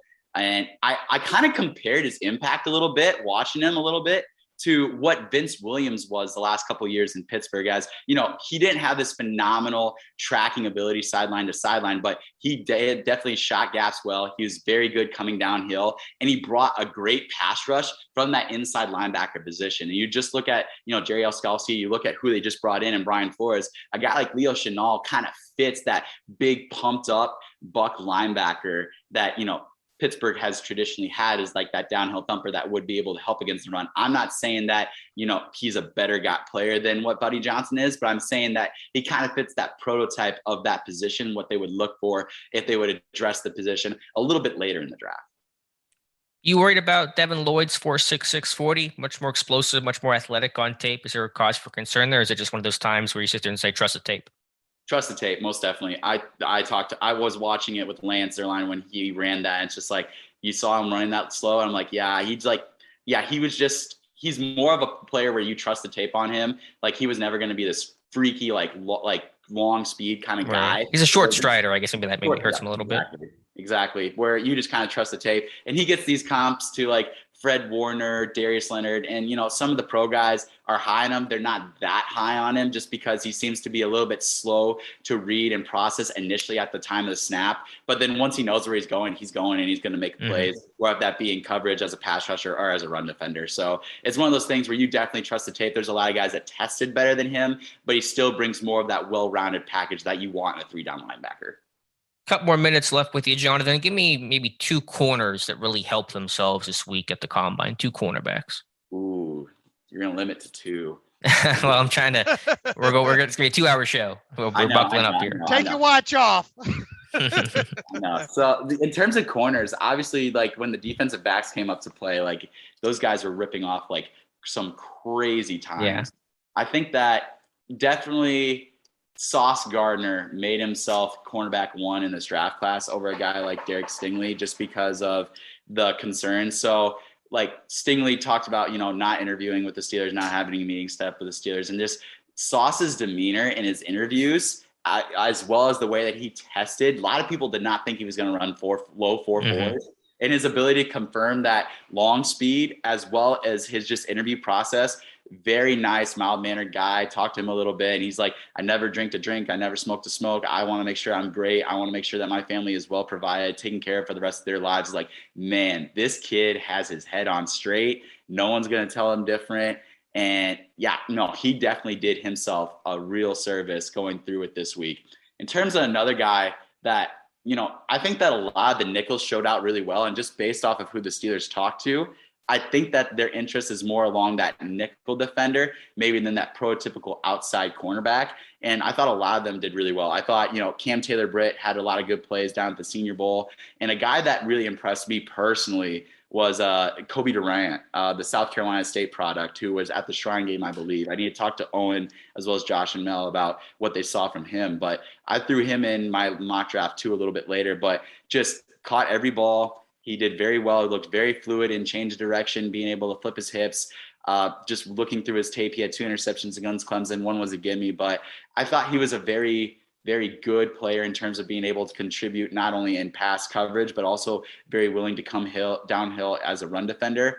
And his interview was very, very sincere. And he just came off as a very respectable young kid. And he talked about guys like Darius Leonard. He talked about guys like Javon Hargrave, how he looks up to them, how he reaches out to them, how he wants to be that great next HBCU South Carolina State kid to be able to make that transition to the league, how he likes to modern his game after Kenny Moore, who was undrafted, ended up getting cut by the Patriots, went to the Colts and became a Pro Bowl caliber player there as that undersized but that strong nickel defender. And that's what he projects his game to be. So I think a lot of those nickel players, specifically guys like Cam Taylor-Britt, Kobe Durant, also did themselves a good service like this combine. Where does your boy Khalil Elam fit in this draft? What round? What are his limitations? What's his upside? So Kyer is interesting because he definitely is that physical, long, prototypical corner. He did show that he had that long speed too, running a mid to high 4.4. Again, it was a fast track. I've talked to a couple of guys, as well as Lance told me that the guy that like replaced the turf at Indianapolis said that it was a fast turf that they replaced in 2020 after the 2020 scouting combine. And he said that anywhere from 0.05 to 0.06, so like 6 to 500ths of a second is a difference that it could have made. So like that's where, you know, you had 31 guys rip off of sub 4.4. You had 13 to 15 guys doing that on average during the last few years. So apparently it was this fast track, but regardless, everyone did run well for the most part. With Kyer, big physical guy. He's very good at being able to play at the line of scrimmage, play press man. He is able to he does have very good recovery speed. He gets knocked on for being a tackler often, and he needs to be more consistent with his want-to. I will say that, but it's not that he is not an incapable tackler. He just needs to be more consistent of actively seeking out players or ball carriers and get willing to stick his face in the fan. The big thing with him is I think he's a little tight in terms of his transition and his hip flip. And you saw that on occasion where, he'll try and get a little bit grabby at with smaller receivers that are able to create separation at the top of his route. You saw a little bit in that instance against Alabama where, he actually did a very good job against John Mechie and Jameson Williams that entire game, in which he actually suffered a little bit of an ankle injury, but was able to come back in the game. I compared his game a lot more to a bigger physical corner like Xavier Rhodes, where he's a guy that does very well in press coverage situations. Nuanced route runners might be able to give him a little bit of a problem here and there. And again, he just needs to be more consistent as a tackler. But I see him more as that mid to late day one kind of guy, where if you could have a team like the Chiefs want a cornerback on the outside, you could possibly pencil him into a place like that. If not, I think that he's gone probably in the first 5 to 10 picks in the second round. I know Dave and I talked about this guy in the whole draft world is right now, Tariq Woolen from UTSA, as one of those guys with just freaky measurables. I mean, 4.2, 640 at 6'4", 205, 42-inch vertical. But you watch him go through drills, kind of one of those classic, really tall, long, high-cut corners, has trouble keeping his hips down. I watched him and Josh Williams go back-to-back in drills. And Williams, while he did not test as well as Woolen, looked more fluid and natural. So is the concern with Woolen that maybe almost he's too big for his own good, a great athlete, but somebody that might not be able to deal with the subtle nuances of playing cornerback? Most definitely. You definitely saw that he had a trouble kind of sitting his hips down, being able to move in a fluid back pedal, being able to open up, being able to change direction with quick twitch. I think that, those thoughts are definitely there. And we kind of talked about, the conversion with like a guy like CJ Goodwin, who went from wide receiver to corner. I think that you look at a guy like Woolen, and yes, he is a freaky athlete. I think that asking him to play in a system where he's asked to make those quick changes of direction, like you have him as a similar like body type to some of those guys for Seattle, where he can maybe cover three corner, right? Yeah, exactly, where he plays what's in front of him and is able to, play the ball what he sees and plays with his eyes. An interesting fit that I would like to see him, because you kind of talked about him possibly going back to wide receiver where he started his career at UTSA. I'd be interested to see him play maybe as more of a split zone or maybe a free safety or single high safety look, where he's able just to play downhill, use his speed and his traits to cover ground, just because he's this long, lanky guy that has that range, and just allow him to play the ball in front of him rather than asking him to turn and run in a back pedal with guys that are frankly going to be able to leave him kind of like in the dust and be able to create that separation just because of his size and his inability to change direction quickly. Jonathan, let's do a safety dance here. The Steelers, you can dance if you want to. Oh, don't get him started. That's before your time, but yeah, before both of y'all, men without hats. That reference probably went way over both of y'all's heads. No. You're the oldest person ever right now, Dave. All right, safety dance here. The Steelers are probably going to extend. I think everybody will be surprised if they don't sign Minkah Fitzpatrick to a contract extension later this summer.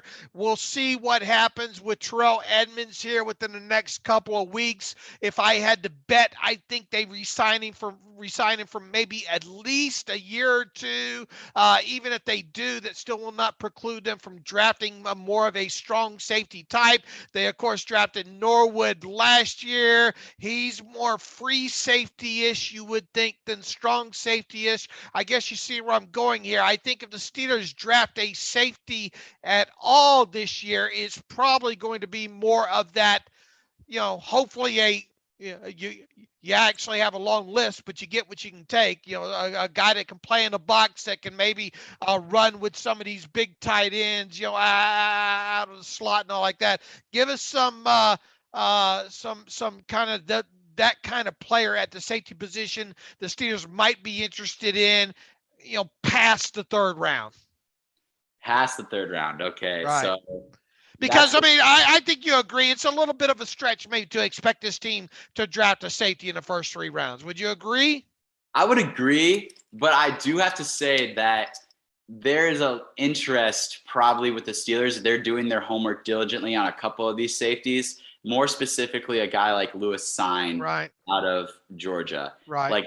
I messaged Alex and I kind of looked up when I was sitting there watching the defensive back drills, and Yeah, like no one was in their press box or in their luxury box suite for the Steelers because they're all sitting at the 40-yard line, their entire brass, including Kevin Colbert, was just sitting there. And it was obviously you can't read too much into it, but just the way that Lewis Sign looked when he was testing, like you could say he was probably having just as good, if not better of a workout than a guy like Kyle Hamilton. Kyle Hamilton's a phenomenal player. You still should go top 5, no questions asked. But Sign definitely made an impact, just the way that he tests and the way that he was able to display his ability out there. And I think that he's a name that, we're probably not giving enough credence and credit to at this time. So it'll be interesting to see what happens with that pro day going forward. But in terms is he a second round guy?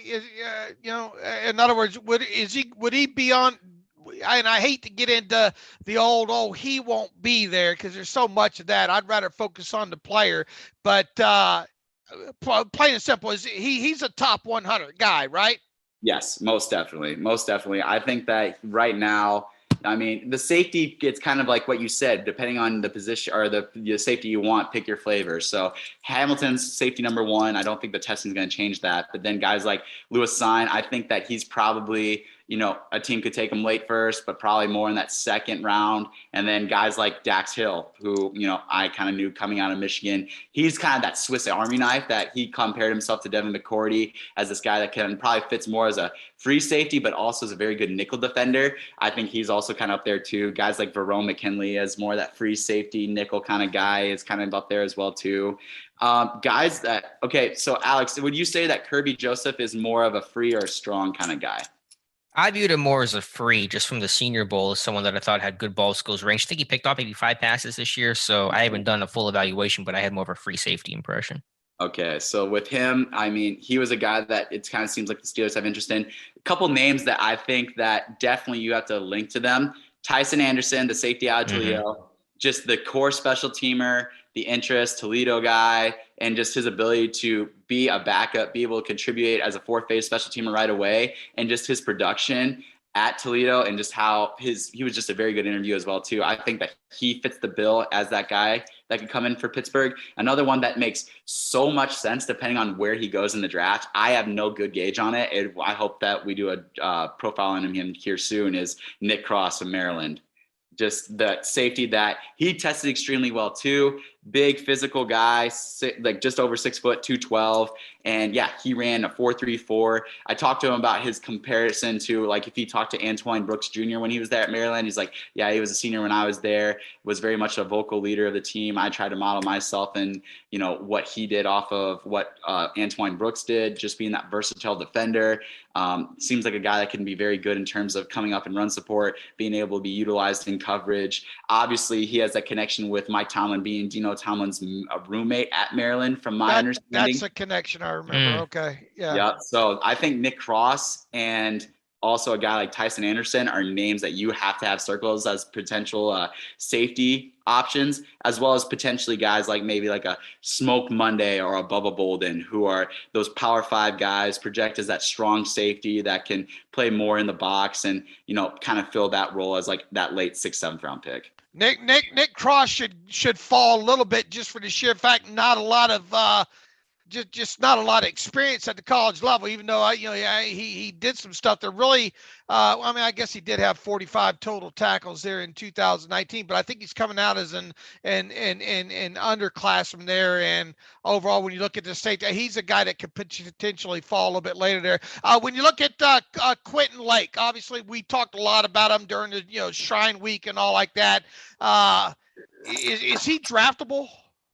I think that he's a late, probably 7th round draft pick if I'm not undrafted free agent. So, what scared me is like he pulled up, and I tweeted that out. Like he pulled up on his 40 because he kind of like nicked up his hamstring a little bit. His hamstring got tight. So I didn't know if he was going to test, but then, yeah, he got back out there, scratched his second attempt, and then he started testing, and, he looked all right. It's kind of hard to judge with these guys on air and everything, but I thought he showed decent movement skills. But yeah, it's just kind of like, you're looking for that awe factor. It was does this guy bring to the table that other guys don't? I think he's a very steady player, but I definitely think that guys like Tyson Anderson, as well as potentially Nick Cross, and just that athletic upside and that profile, and just also the production that they had, probably profiles more as a good transition to the league than maybe a guy like Lake. But I do think that Lake is a very steady player that can come in, contribute right away on special teams for you, and definitely provide that extra backup when it comes to, possibly that free safety, strong safety kind of player. So I think that he's a guy that you could definitely have as possibly one of the Steelers' last 2 picks in the 7th round, depending on how the board falls in terms of who they're looking at interest for. But yeah, I think that he's probably more of a late round, if not undrafted guy. All right. So write this down, Dave. Connor Hayward, Quentin Lake, 7th round selections. Lock it in. All right, Jonathan, any final thoughts here for the Combine? It sounds like you had a great time there, and again, a ton of valuable information. Cannot thank you enough. Did you get to go to St. Elmo's Steakhouse or any of the big popular places down in Indy? Yes. So it was crazy. I was at the Combine during the linebacker and the defensive end day, or the defensive line day. And I ended up talking to a couple executives from a couple of the other teams, and just sat and had a good conversation with them while watching the workouts. And then afterwards, you're feeling pretty good about yourself. Like, oh man, I talked to some assistant GM and GM. So that's pretty cool. So you think of like, all right, we're going to go ahead and go out to eat. So I go to St. Elmo's Steakhouse, sit down. Not even 5 minutes later, I have my former athlete that I worked with at University of Florida, Zach Carter, the defensive lineman from Florida, walk in with his marketing agent, as well as the director of recruiting, or the director of scouting for the Pistons. And they sit down at the table right next to me. And like, dude, you're sitting all by yourself? I was like, yeah, I just kind of figured I'd come here by myself. I was like, dude, sit by us. So I literally just sat there, and we caught up with Zach the entire time, talked about his entire process when he flew into Indy, going through the medical checks, the interviews, talked about interviews with teams, which teams asked him really weird questions versus which interviews were really cool, talked about the testing and just how he's going to prepare himself for his pro day. And yeah, it was just crazy to catch up with a guy that I hadn't seen for 4 years, and then just pick it up like it was just yesterday. And that's where really things kind of came full circle. And that was what really kind of put the bow on it for me, if that kind of explains it a little bit. Just being able to take that side where you worked with an athlete, as an athlete, helping them be a better football player. Then you scout/interview him. And then you're able to, just sit down and have dinner as friends after the whole process was over. It really meant a lot. Yeah. Dave, any final thoughts or questions for Jonathan? No, I'm just glad our little tiny mom basement blog was able to do this. And unfortunately, we Jonathan, we tried to get some more people to see if they wanted to go. So Jonathan, first time obviously representing, first time for you obviously at the Combine, first time Steelers Depot has had someone at the Combine. Will you do you intend to go back for us next year, and maybe lead a couple of other guys around from the site on top of it? If you would have me, Dave, I will definitely go back anytime, whether that be Senior Bowl, Combine, whatever it is. I live for this stuff. It was just so fun to actually feel like you're in your element, just being able to talk the talk with some of these guys, being able to interview all these players, be able to get a full, well-rounded report rather than just watching the tape, being able to get a feel for these guys and their character, their hearts and smarts, like we like to talk about. So it just it was great to be a part of that process. I mean, I definitely want to say that will never be my last Combine, and want to make this a regular thing every single year. So if you would have me, I would love to go, and I would love to be able to lead the charge based off of my experience with a bunch of other people, depending on who they are. So Steelers Depot are not bad humans, huh? Yeah, no. Whoever has that perception needs to get that out of their head right now. All right, having some fun there. Great work, Jonathan. I speak for Alex and just probably Steeler fans in general. Just the way you rattle that stuff off, and I think you got maybe a couple more articles. I think you're going to do off some quotes that you got there, but we certainly do appreciate it. Most definitely, thank you. And I got to say real quick, congrats on the Schrager shout out on Good Morning Football. That's a good way to start your week for the Combine, getting a little NFL Network shout out there. Yeah, dude, it was crazy. I was getting dropped off to the airport, and we were listening to Mad Dog Sports Radio and the Pat McAfee show, and Schrager was on. And he was talking about all the NFL execs are flying in today. There's going to be a lot of people going to St. Elmo's, people going to Prime 47. It was the one place you need to go to, though, is Tony's Snakehouse downtown. I'm going to be going there. I'm going to be getting a private room, and I'm going to be taking a guest, Cliff Kingsbury, and we're going to be talking about a certain Kyler Murray situation. And I was like, okay, I got nothing else going on. I'll go ahead and just go there, just scope it out, see what guys show up, just be able to have a table to myself, just mind my own business. And yeah, like there were several different people walking in and out that had those NFL ties. And then, yeah, half an hour later after I sat down, took my table, Schrager walks in with Cliff Kingsbury, sits down right next to me, the table beside me. And I just waved like, hey, what's up? How's it going? And he's like, oh, it's going good. So then I go and be like, Peter Schrager said he was going to be here with Cliff Kingsbury talking about the Cardinals and the Kyler Murray debacle. And I wake up and it's throwing Good Morning Football. And he tweets at me. It's like, hey, that was a really nice one, man. And I was like, I know, right? So it was like, wow, that was crazy how that first 12 hours in Indianapolis kind of transpired. Well, you certainly have the passion, Jonathan. I think that comes, and that's the thing that we all try to do in this thing is the passion comes through, and to be able to have football as a passion and scout as a passion, then to make money from it, I think is just a dream come true, and you can definitely hear the passion in your voice. That's for sure. Most definitely, Dave. It's just, this is what I've always wanted to do as a little kid, just growing up in a small town on a farm in Northwest Iowa. This was just something that physically I could not actually like comprehend doing given my circumstances. I had connections in the strength conditioning realm. That's where I pursued that out, worked with some of the bigger entities in terms of Power 5 football to make those connections in the league. Now I've had this opportunity to, spend time with the Vikings in training camp in 2018, get to know people on my own in terms of the NFL, like previous connections, as well as being able to work for you guys. I can't thank you guys enough for being able to take a chance on a guy like me that just had this dream, to being able to live it out and be able to make these connections with these people and be able to do what I love. Like, I'm indebtedly grateful for what you guys have provided me here at Steelers Depot. Well, we're very thankful you're part of the team, Jonathan. Again, be sure to follow him on Twitter at J_Heights, HEITS. Jonathan, again, thanks for your time. We'll have you on again before the draft, I'm sure. Thank you very much, guys. Thanks again for having me. And welcome back to the Terrible Podcast. Again, our special thanks to Jonathan Heitritter. Be sure to follow him on Twitter. Let me pull up his address here, at J_HEITS. Did a great job for us at the Combine, Dave.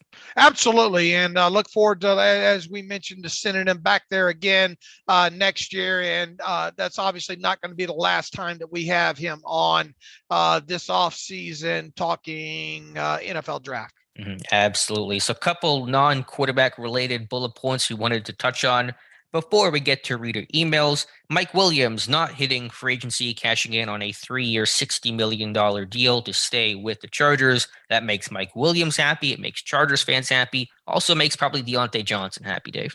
Yeah, that was the subject. Thanks to the news cycle, I came up with a terrible take idea on the fly yesterday. And that usually happens any given day. You had a lot of material yesterday to work with. Yeah, wake up and what the heck am I going to talk about? Then you just see which way the day takes you there. I have not seen the exact numbers on Mike Williams yet, and his, and he was set to become an unrestricted free agent, I believe, as well too. So they kind of nipped that in the bud there. But my understanding is it's a 3-year deal that totals out at $60 million. You remember what the guarantee was? It $40 million guaranteed? 28 something's in my head. I don't know what that number was referring to. I can try to look it up there, but there was some reference, I think, to 28 million. I don't remember. I can't find the exact details. 28 million in year one, 40 million guaranteed. So there's your 40. Okay, there's my 40, and the 28 in year one. That's his take home of base salary and signing bonus combined there. So I don't know. I'm gonna venture a guess, probably around about a $25 million signing bonus, maybe $23 million signing bonus, with the rest being the base salary for him. Let's see how close Uncle Dave can get on this with just looking up at the ceiling right now. But long story short, it looks like the way it's laid out there, and we'll see what the exact numbers say, $20 million new money average. All right. As I tweeted out yesterday, Deontay Johnson, probably one happy dude upon hearing that. look, I know a lot of people listening to this podcast, a lot of people follow on Twitter, disagree a lot with the values, but I think I've said earlier in the offseason that I had Deontay Johnson's market value at a minimum at around 17 million there. On the heels of this Mike Williams deal, I think 17 million new money average for Deontay Johnson is the floor of floors as long as he stays healthy right now. Would you agree with that? Yeah, I think it's going to be right around there. I don't know exactly. He has caught more passes than Mike Williams these last 3 years, albeit shorter passes. But how much of a fault is that? But he also has probably damn near double the drops than Mike Williams does too. On top of it, so if you want to start at a $20 million average yearly salary for Deontay Johnson and start dinging him, go ahead and ding him for the drops. Go ahead and ding him on the average depth of reception being low, which I don't think is entirely his fault because of how he's been used. But go ahead and ding him for that anyway. So let's take away $2.5 million for him because of those things. You're right at $17.5 million right there. And to be quite honest with you, when you look at the list of highest paid wide receivers now, in a couple of days, we could have a couple of these guys come off that list.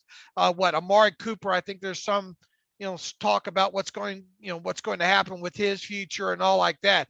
But I think Deontay Johnson would laugh at you for offering him a new money average of $17 million right now. I don't know how much it impacted things, but obviously Mike Williams had more leverage because he was about to hit free agency. And I suppose obviously the Chargers could have put the tag on him and those kinds of things, but there's a little less urgency with Deontay because he's still going to be under contract through next season. So I don't know how that impacts the number too much, but yeah, I think probably 18. What was the tag this year for receivers? Like 18, 19 million, but might be about where Johnson's floor is going to come in at. You know what? I forgot what is the franchise? I think it was like 18.8, I want to say, because I just remember seeing a reference to Mike Williams about that being the tag number for receiver. That's why I got 20, because they were going to pay a little bit more instead of putting the tag on him ultimately. So maybe 18, 19 is about the number to put on Deontay. 18.419 million. Okay. So you can use the floor for Deontay? What's that? Is that the floor for Deontay? Is that the number you kind of want to put? Well, look, here's how you negotiate with him at his stage right now. You say, look, here's the max that you're going to be able to earn. Kevin Colbert always liked to say, we decide when players leave, not the players, right? Mm-hmm. Over the years. All right. So you say, look, here's what you're set to earn this year. Here's what the tag is next year. Here's what the tag is if we went back-to-back tags with you, the whole 20% over the previous and all like that. All right, so let's assume next year that the tag amounts, what, $20 million for wide receiver? Mm-hmm. Okay. All right, and Deontay is scheduled to earn, after the raise this year, $2.79 million base salary. So let's go ahead and round that up to 3. Let's look at the franchise tag at even being a little bit higher. Let's claim the franchise tag comes in at $21 million. Add $3 million to it, so $24 million. You're telling Deontay that's the max that he can earn right now. Over the next 2 years, if you keep control over them. How much of that leverage is going to be worth, what's Deontay going to look at that leverage and say, yeah, I see your point there. I'll take an under market deal at $17.5 million. That's the give in it right there. The give is him settling for like $17.5 million in my opinion. For getting the quote unquote security and more money in your pocket in terms of signing bonuses and first year salary and all that kind of stuff. And getting it now this summer, man. Right. That's true. Show me the money, Mm-hmm. And obviously, look, the way the Steelers did a deal with Watt, and you bet Minka watched that very, very close last summer, and you can bet Deontay Johnson's. In other words, man, a guy like Deontay is going to be looking for at least first 2 years guaranteed, fully guaranteed, at least when it comes to, a new deal on that. No, and I'm sure people will push back and say, well, Deontay Johnson's no TJ Watt, but that's the Pandora's box that you open, that it becomes hard to put that toothpaste back in the tube, as you like to say. Right. At this point now, everybody's looking. I don't care what position it is with the Steelers. They're saying, look, you did it for TJ Watt. You broke down the fully, and at some point that barrier was going to have to come down anyway. Sure. Right. It's the principle of the Steelers can no longer use it's a philosophical stance. We will not use this as the cudgel anymore for non-quarterbacks. That argument has gone out the window. All right. So let's get back to the point here. True or false? 17 million is the floor of floors. I mean, it's just the rock bottom when it comes to Deontay Johnson's value right now. I'll say true. I'll say true as well, too. So within that, knowing that that's the floor of floors, 17 million. What do you think of the chances of Deontay Johnson signing an extension before the start of the 2022 season? Yeah, it could hurt them. And what other receivers get signed here? Chris Godwin, he got tagged. Well, they're trying to work on a long-term deal. What will that money look like? I know this is the ACL injury at play, but that number is going to go up. It's not going to go down as more receivers get paid and stuff like that. So I don't know, obviously, but I think this is not helping the chances of Deontay getting a long-term deal in Pittsburgh, at least from the Steelers standpoint. I would agree. And I didn't get a warm fuzzy when Kevin Colbert kind of talked. Look, he told you what you wanted to hear about Minka. I'm not so sure that we got a very warm and fuzzy, answer when it comes to Deontay Johnson, right? Right. But I mean, obviously, they're different players. Other than our business is we treat that business after free agency. But wasn't that essentially Kevin Colbert's answer when it came to Deontay Johnson? And I think our own Jonathan Heitritter asked that. He did. Yeah. I was basically saying, like, we'll occasionally make exceptions, which they have. Obviously, Ben, AB's gotten paid in February's before, but generally Deontay is not in that category. He is a post-free agency consideration. All right, and the Steelers don't have obviously a long history of paying wide receivers top 10 money when it comes to that kind of stuff too. Long story short, where my gut is right now, Alex, and this can obviously change in the next months, and we'll see how the offseason market goes with the wide receiver position. If I was to bet right now, I'd bet that Deontay Johnson doesn't sign an extension before the start of the 2022 regular season. Yeah, we'll see. I think it's possible. I don't really know where I come in. It's obviously going to depend on exactly what his demands are and the overall structures of contracts. And it's more than just what the average yearly value is. But I totally get what you're saying. All right. And if indeed that's the case, then, you'd be looking to potentially franchise tag him a year from now. It'd be a decision you'd have to make with him on that. And look, he might just go off, maybe he just really bust out in 2022 and has a great season and forces you to put a franchise tag on him that way, which obviously would more likely end up in a long-term deal with him at that point. Or if they do wind up re-signing him or extending him later this offseason, I fully expect that number to come in at least $18 million new money average. Yeah, I think that makes sense. So it's a bar that's been moved a little bit, and it may move again based on what happens over the next couple of weeks and months here. So, and I think we just lost a lot of listeners there running off the side of the road when we talk about that kind of money. But I know people say I wouldn't pay him half that much amount of money. Fine. I mean, okay, but the market is the market, and that's the thing that a lot of people just don't understand when it comes to this stuff. Right, for sure. Dave, one surprising piece of news that came in late last night amid all the quarterback news of the day. Seattle in total rebuild mode, trading away Russell Wilson and announcing they're going to release Bobby Wagner, their longtime stud linebacker, has been with them since the draft. He was been with them he was drafted by the Seahawks, is what I'm trying to say here. So inevitably that leads to Steeler fans asking, can Wagner come to Pittsburgh? The Steelers have money to play with. There's a potential need at off-ball linebacker. What say you?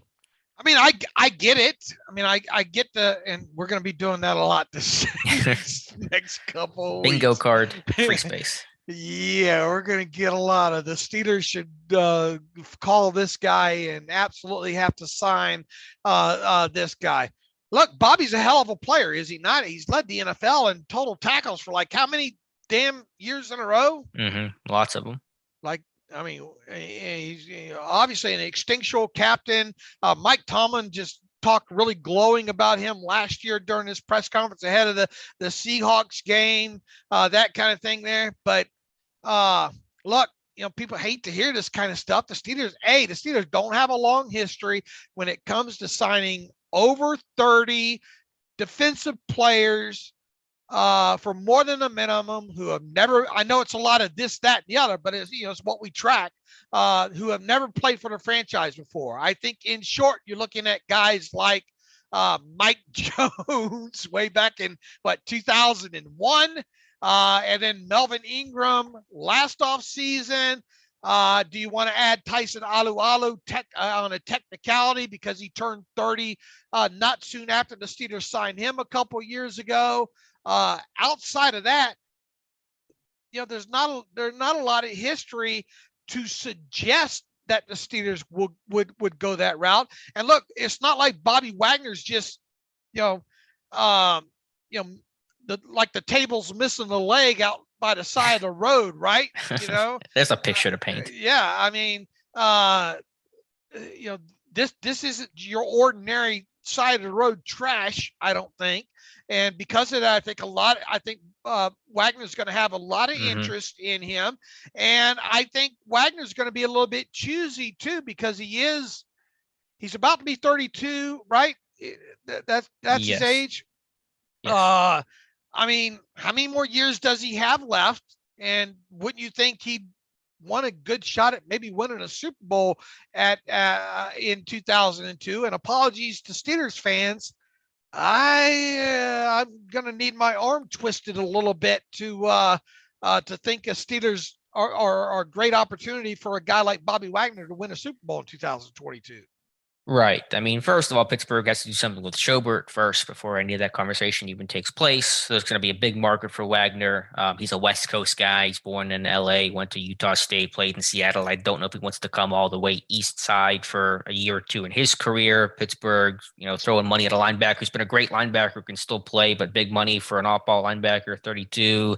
You wonder about diminishing returns there. And I just think overall they're going to allocate their money more towards quarterback, more towards O-line. Potentially D-line, potentially corner. I think certainly off-ball linebacker is a position that needs to be addressed and looked at. I don't think Wagner's going to be the guy. I don't either. I mean, but look, is it a fit? Sure. I mean, it's a really talented player on the market, a position of need for Pittsburgh. Like on paper, of course, it's going to be a fit. Sure, and I understand people clamoring for him and all like that, but I just think from a franchise standpoint, to what the Steelers normally do, to what the team might be looking for, to what Wagner might be looking for, what the cost, the whole supply and demand, and how many teams might be interested in them. And look, 9 times out of 10, it's easy to say anyway that the Steelers aren't likely to end up with player X in free agency, sure. Right? Because, just odds, numbers. Yeah, just the odds in your favor there. But I go ahead and call about him, see what it would take and all like that. I'm not discouraging that at all. I find it hard to believe where I sit right now that he'll end up being signed by the Steelers. And I think you would have to call him personally because I don't believe he has an agent. I think I saw someone say that. Someone say, let me see if that's true. I don't want to be wrong about that. Probably, so he's one of those ones that represent himself. Look, he's been with Seattle so long, man. Right, he didn't need to. Right. I've heard Dallas. Dan Quinn's the DC. Sure, there. I mean Dallas would be a good fit. And look, they might part ways with Andresh, I think is a free agent. Yeah, they got a couple guys. Yeah. So that's probably my guess. He ends up in Dallas. Okay. All right, Dave, one other piece of news that came across. Colts left tackle Eric Fisher going to hit the market, could not get a long-term deal done with Indy. He's had an up-and-down career. I still remember James Harrison wearing him like a hat years ago, but he's kind of revitalized his career a bit. Any interest there for Pittsburgh? I mean, another one you lob off a phone call to, but how much, he's a left tackle by nature, is he not? Yes. So bring him. If you went after him, what is his market value right now, do you think? It's probably more than what either of us think or hope or anything like that, because tackles get paid, left tackles get paid a lot, and I mean there aren't a lot of them on the market. So I don't know, double digits, probably 10, 12 million plus if I had to guess, but I really don't have a good gauge for it. Let's see here. He last year with the Colts is coming off of a deal that paid him because he was one of those guys that had that injury, right? Yeah, so right. It was kind of a prove it deal, I think, with him. And I think he made. And it was the cap crunch too, so there's that factor of the COVID. Let's see. He had a base salary of $2 million. He had a prorated bonus of $2 million. He had a per game roster bonus. I'm seeing 8.38 in total. 8.4 million total. That might have been the max value, right, that he could earn. And I'm guessing he probably earned that based on him starting basically the whole year for the Colts, right around there. Let me look at per game bonuses. Let me look at the history of what he earned. Looks like he earned 8.1 million, or no, paid on the cap 6.49 million. Right around there. So I don't know exactly what the number is here. Looking at it, I'll have to delve a little. It's around deeper. 8. It sounds like right. And how did he play? I don't really know for sure. I guess decent. It seems like he started 15 games for them. And so I guess he probably had a better season. And he's 31 now. On top of it, coming off that injury a couple years ago. Yeah, I would think that the Steelers are going to pass on such. Yeah, I would as well. In a deeper tackle class, I think you go find a tackle, and specifically probably a better right tackle you can get in this class instead of paying out the nose for one in free agency. Yeah, and I think this team really likes, or at least wants to give Dan Moore at least another year at left tackle there on top of it. Yep. So I know we're Debbie Downers today, Dave. I'm sorry for that. There are free agents I like, and there's one guy I'm going to mention in my free agent post that's going to cost a lot of money. An offensive lineman, he's not going to be cheap, but I think well worth spending the money that Pittsburgh does have. So I don't mean to downplay things too much. I know Pittsburgh's not in their dumpster diving mode they're typically in, but I just don't think those are the right names for Pittsburgh. Look, they're going to sign some players here. Once again, I think that number probably in probably 3 weeks from today, I think maybe we're talking about 5 or 6 maybe outside additions, with 2 of those kind of being more notable salaries, with maybe 3 or 4 others kind of being that middle of the road salary type thing. So write me down, when it comes to that. I just don't think it's going to be as gung ho as a lot of these. A lot of fans seem to think that's going to happen. Yeah, or at least not for the guys that are 30 plus years old. That's the thought there. So we'll see what happens, though. I think Pittsburgh will be more aggressive, certainly.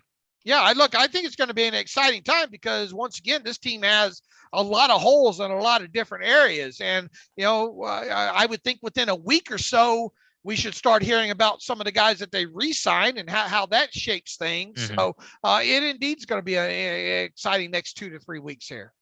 All right, Dave, I think we'll use Friday as kind of our free agency preview type of show, because by the time Monday rolls around, tampering period, does that begin at 4 p.m. or does that just begin on Monday, like at midnight Monday? Do you know? Oh, I thought it starts at 4 p.m. I mean, be wrong. That's probably right. But I know the new league year on Wednesday will be 4 o'clock p.m. Eastern time. I don't remember what the tampering period rules are, but we'll spend Friday probably talking about free agents, our predictions there, and we'll talk about it Monday some as well, I'm sure. And my mock off season hopefully will be up on Monday on the site if you're looking forward to that. Pro days are underway as well too, and I think the Steelers had. I know because I heard from an athletic department that they had a scout at Northwestern Pro Day yesterday, and let's see, today you have two fairly significant teams in Wisconsin and Oklahoma on the schedule today.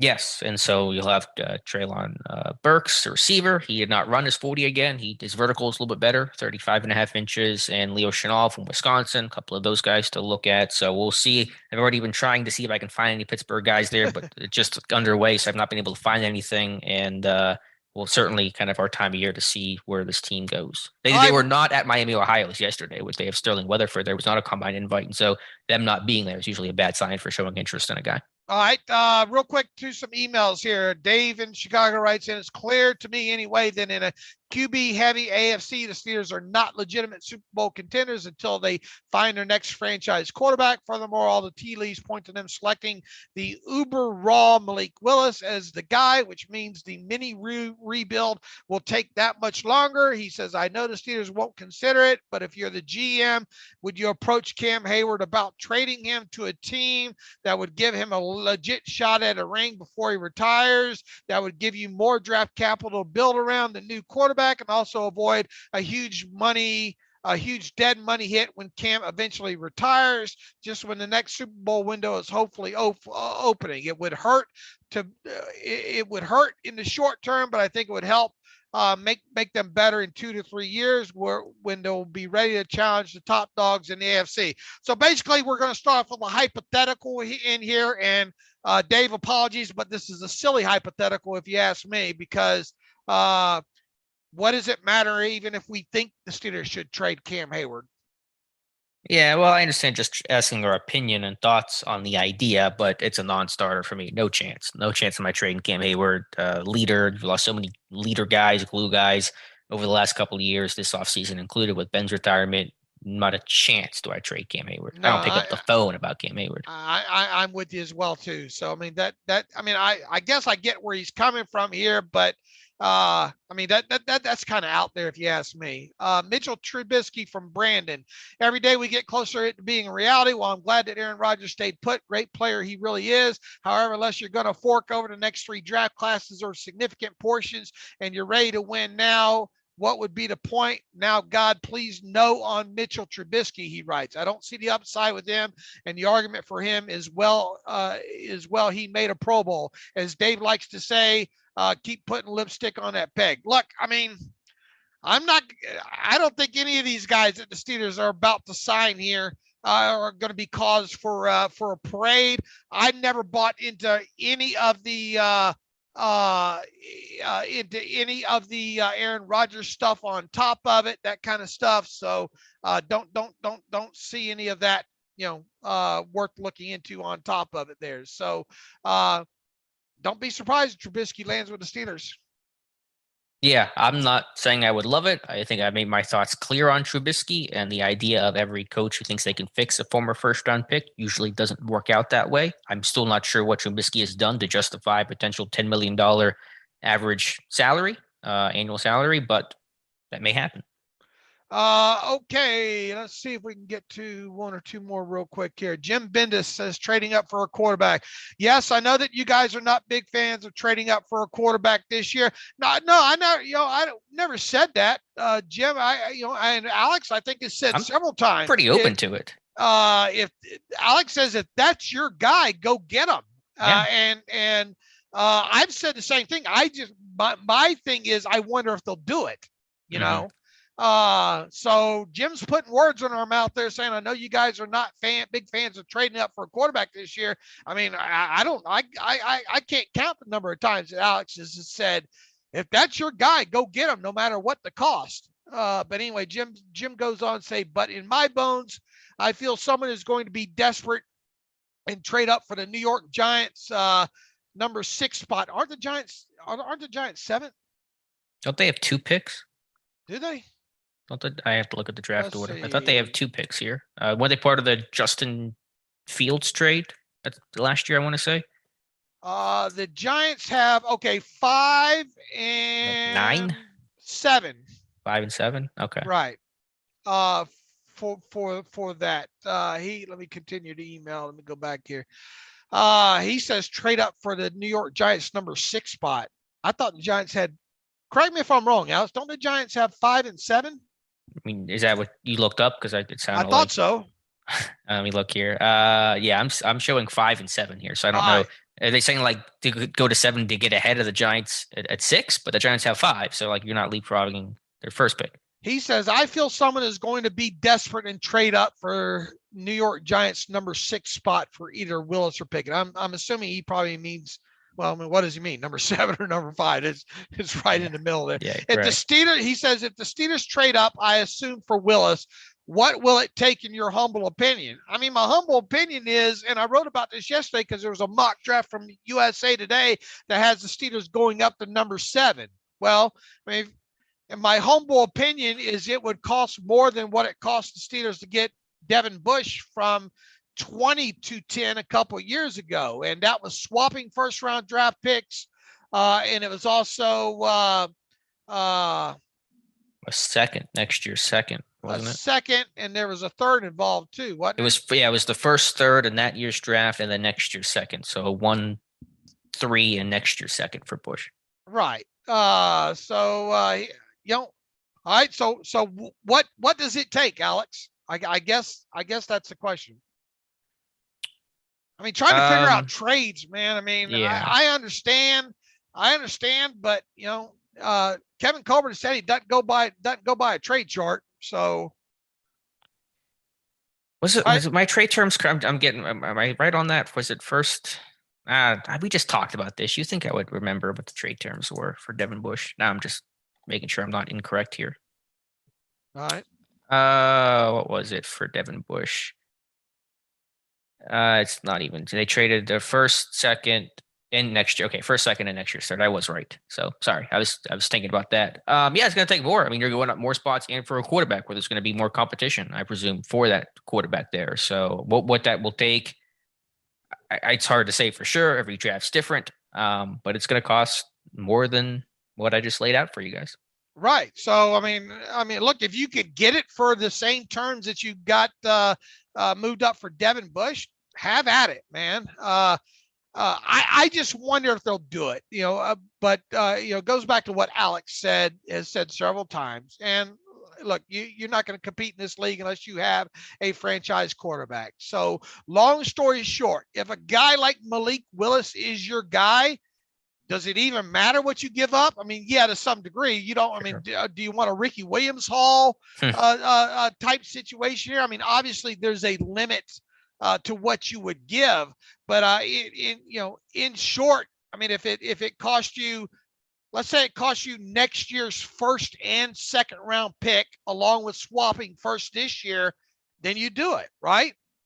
Yes, if you think he's the guy. The big question this year is, does that guy exist? Is there anyone you love enough that you really want to mortgage that kind of your franchise on? And that's the ultimate question this year.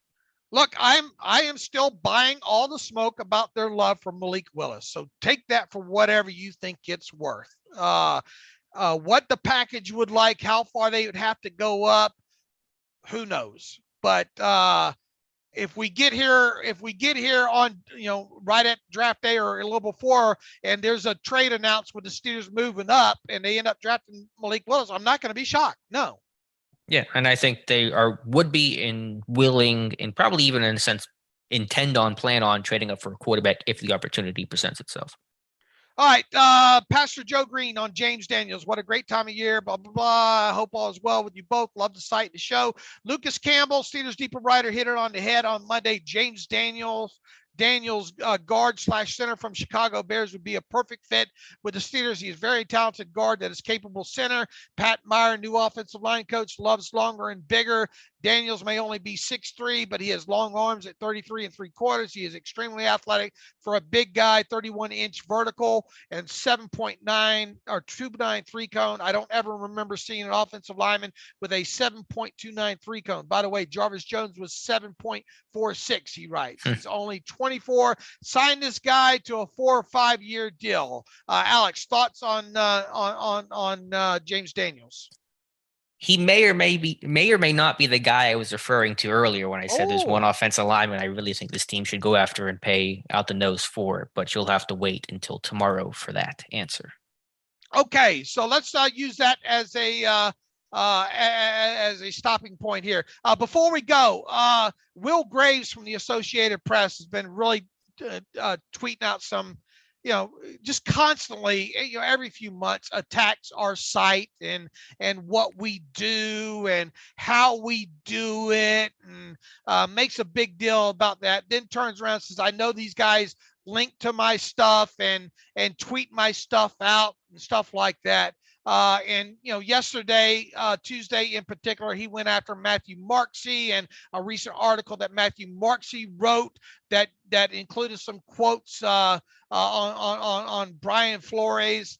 Look, Alex, Matthew, and I, the three primary guys on this site, have forever had discussions about how we properly attribute stuff and along all those lines there. What Will Graves and his constant attacks on Steelers Depot are way out of line. Would you agree, Alex? Yeah, I found his criticism of what Matthew did for that article, which isn't even that recent. It was like from over a month ago. I'm still talking about this, but I found, I'm not even sure exactly what the accusation was, because he's saying, we didn't steal, which obviously we did not. We over attribute. We attribute more heavily and more obviously than probably any other outlet does. I found it to be a baseless accusation. And also on top of that, does anybody that follows me on Twitter, you see links to ESPN, the AP, the Tribune Review, the Post Gazette, 93.7 The Fan. I mean, a lot of this stuff I have set to be instantly dumped into my Twitter feed. How much money do we make off of putting those links in our Twitter feed, Alex, that go to other sites? $0. All right. So why do we do it? Because it's the proper thing to do, right?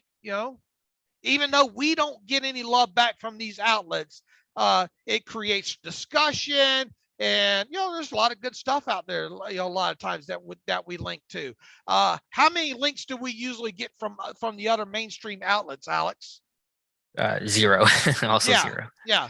And we link to stuff like not only do we link to AP stories, AP stories can be found in all these other outlets on top of it. All right. That make those other outlets money.